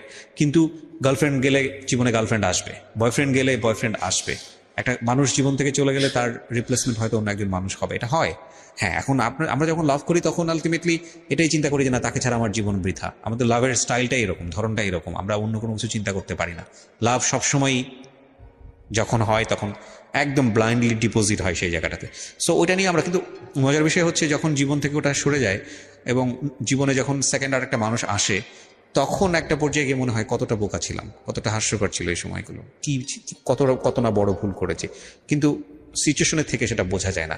তো যাই হোক, আমি যে কথাটা বলছিলাম যে জীবনে আসলে এই দুটো জিনিস স্যাক্রিফাইস করলে এই দুটো জিনিস আর কখনো রিটার্ন আসে না, এবং তখন জীবনটা খুব দুর্বিষহ হয়ে ওঠে। কি ছেলে কি মেয়ে, প্রত্যেকেরই স্বাধীনভাবে বাঁচার ক্ষমতা আছে এবং প্রত্যেকেরই নিজস্ব চিন্তায় বড় হওয়ার সুযোগ আছে। ধরুন, কেন এই দুটো জিনিসের কথা বলি।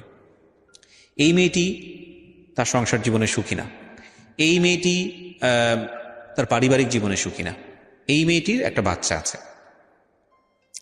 এই মেয়েটির যদি অন্তত ডিসিশন মেক করার ক্ষমতা থাকতো, যে পৃথিবীর কোনো জায়গা থেকে সে সুখী না, কিন্তু তার ডিসিশন মেক করার একটা ক্ষমতা আছে, অন্তত ওই জায়গাটা সে সুখী হতে পারতো। আর ডিসিশন মেক করার ক্ষমতা তখনই থাকে যখন একটা মানুষ আর্ন করে, যখন একটা মানুষের আয় করার ক্যাপাসিটি থাকে।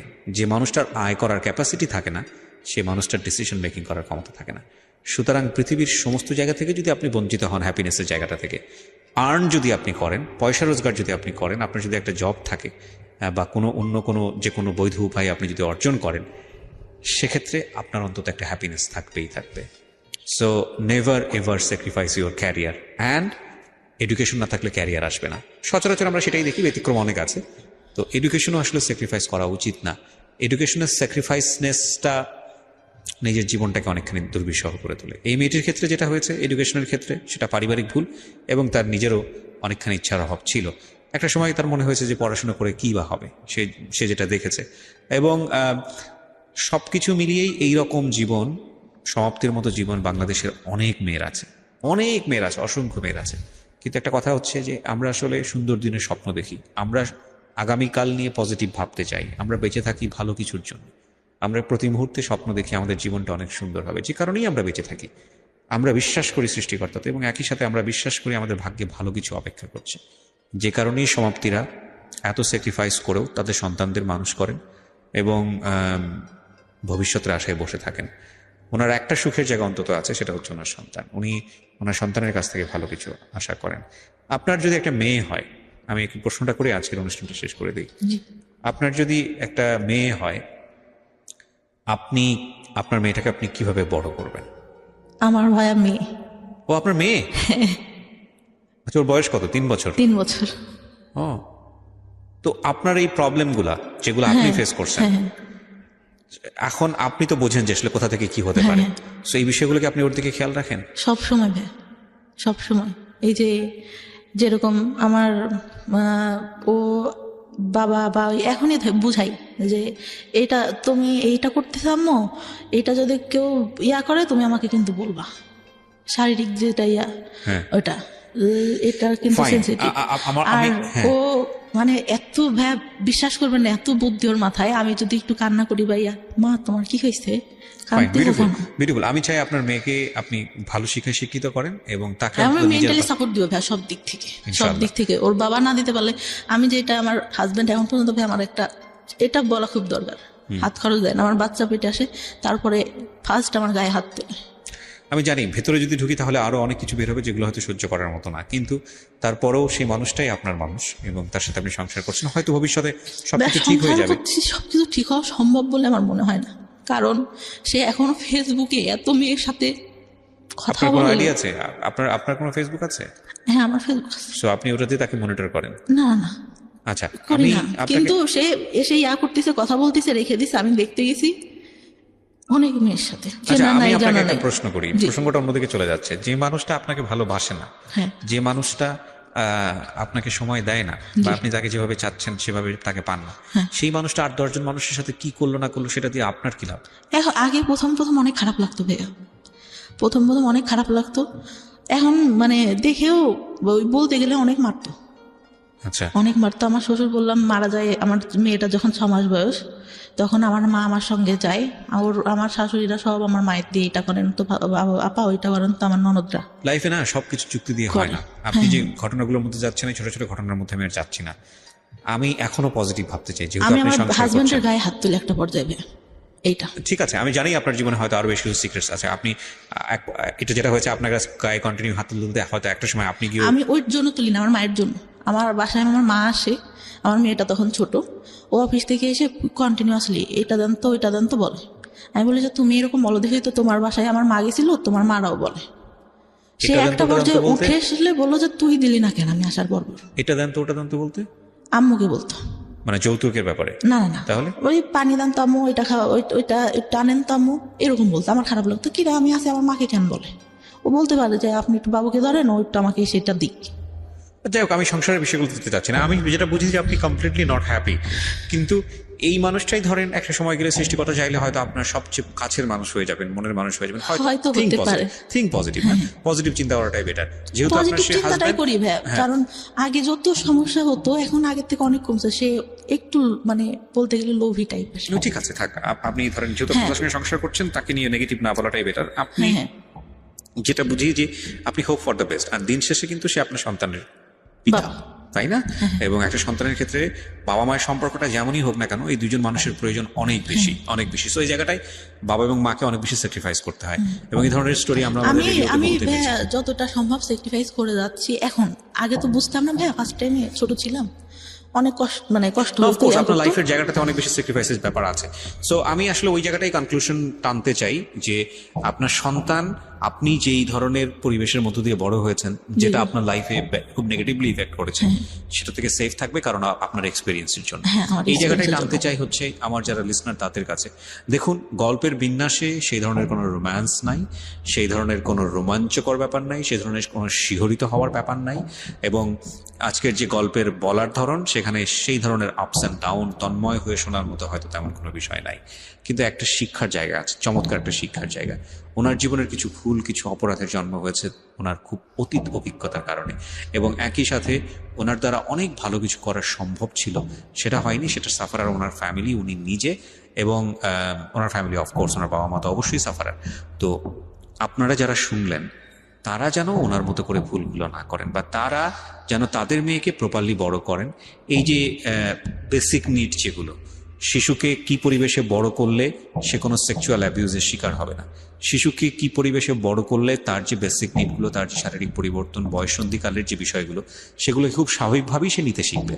শিশুকে কি পরিবেশে বড় করলে যাতে করে তার physical safety and security ensure হবে, শিশুকে কি পরিবেশে বড় করলে শিশু একটা ভুল ধরনের সম্পর্কে যাবে না, এই বিষয়গুলো নিয়ে বাবা মায়ের খুব ওপেনলি ডিসকাশনে যাওয়া উচিত। এগুলো লজ্জার কোনো বিষয় না, বরং লজ্জাটা হচ্ছে তখনই যখন কোনো একটা শিশু এগুলো না জেনে ভুলটা করে বসে। লজ্জাটা তার না, লজ্জাটা হচ্ছে তার বাবা মায়ের। So thank you very much. আপনি যেন সেরকম বাবা মা না হন।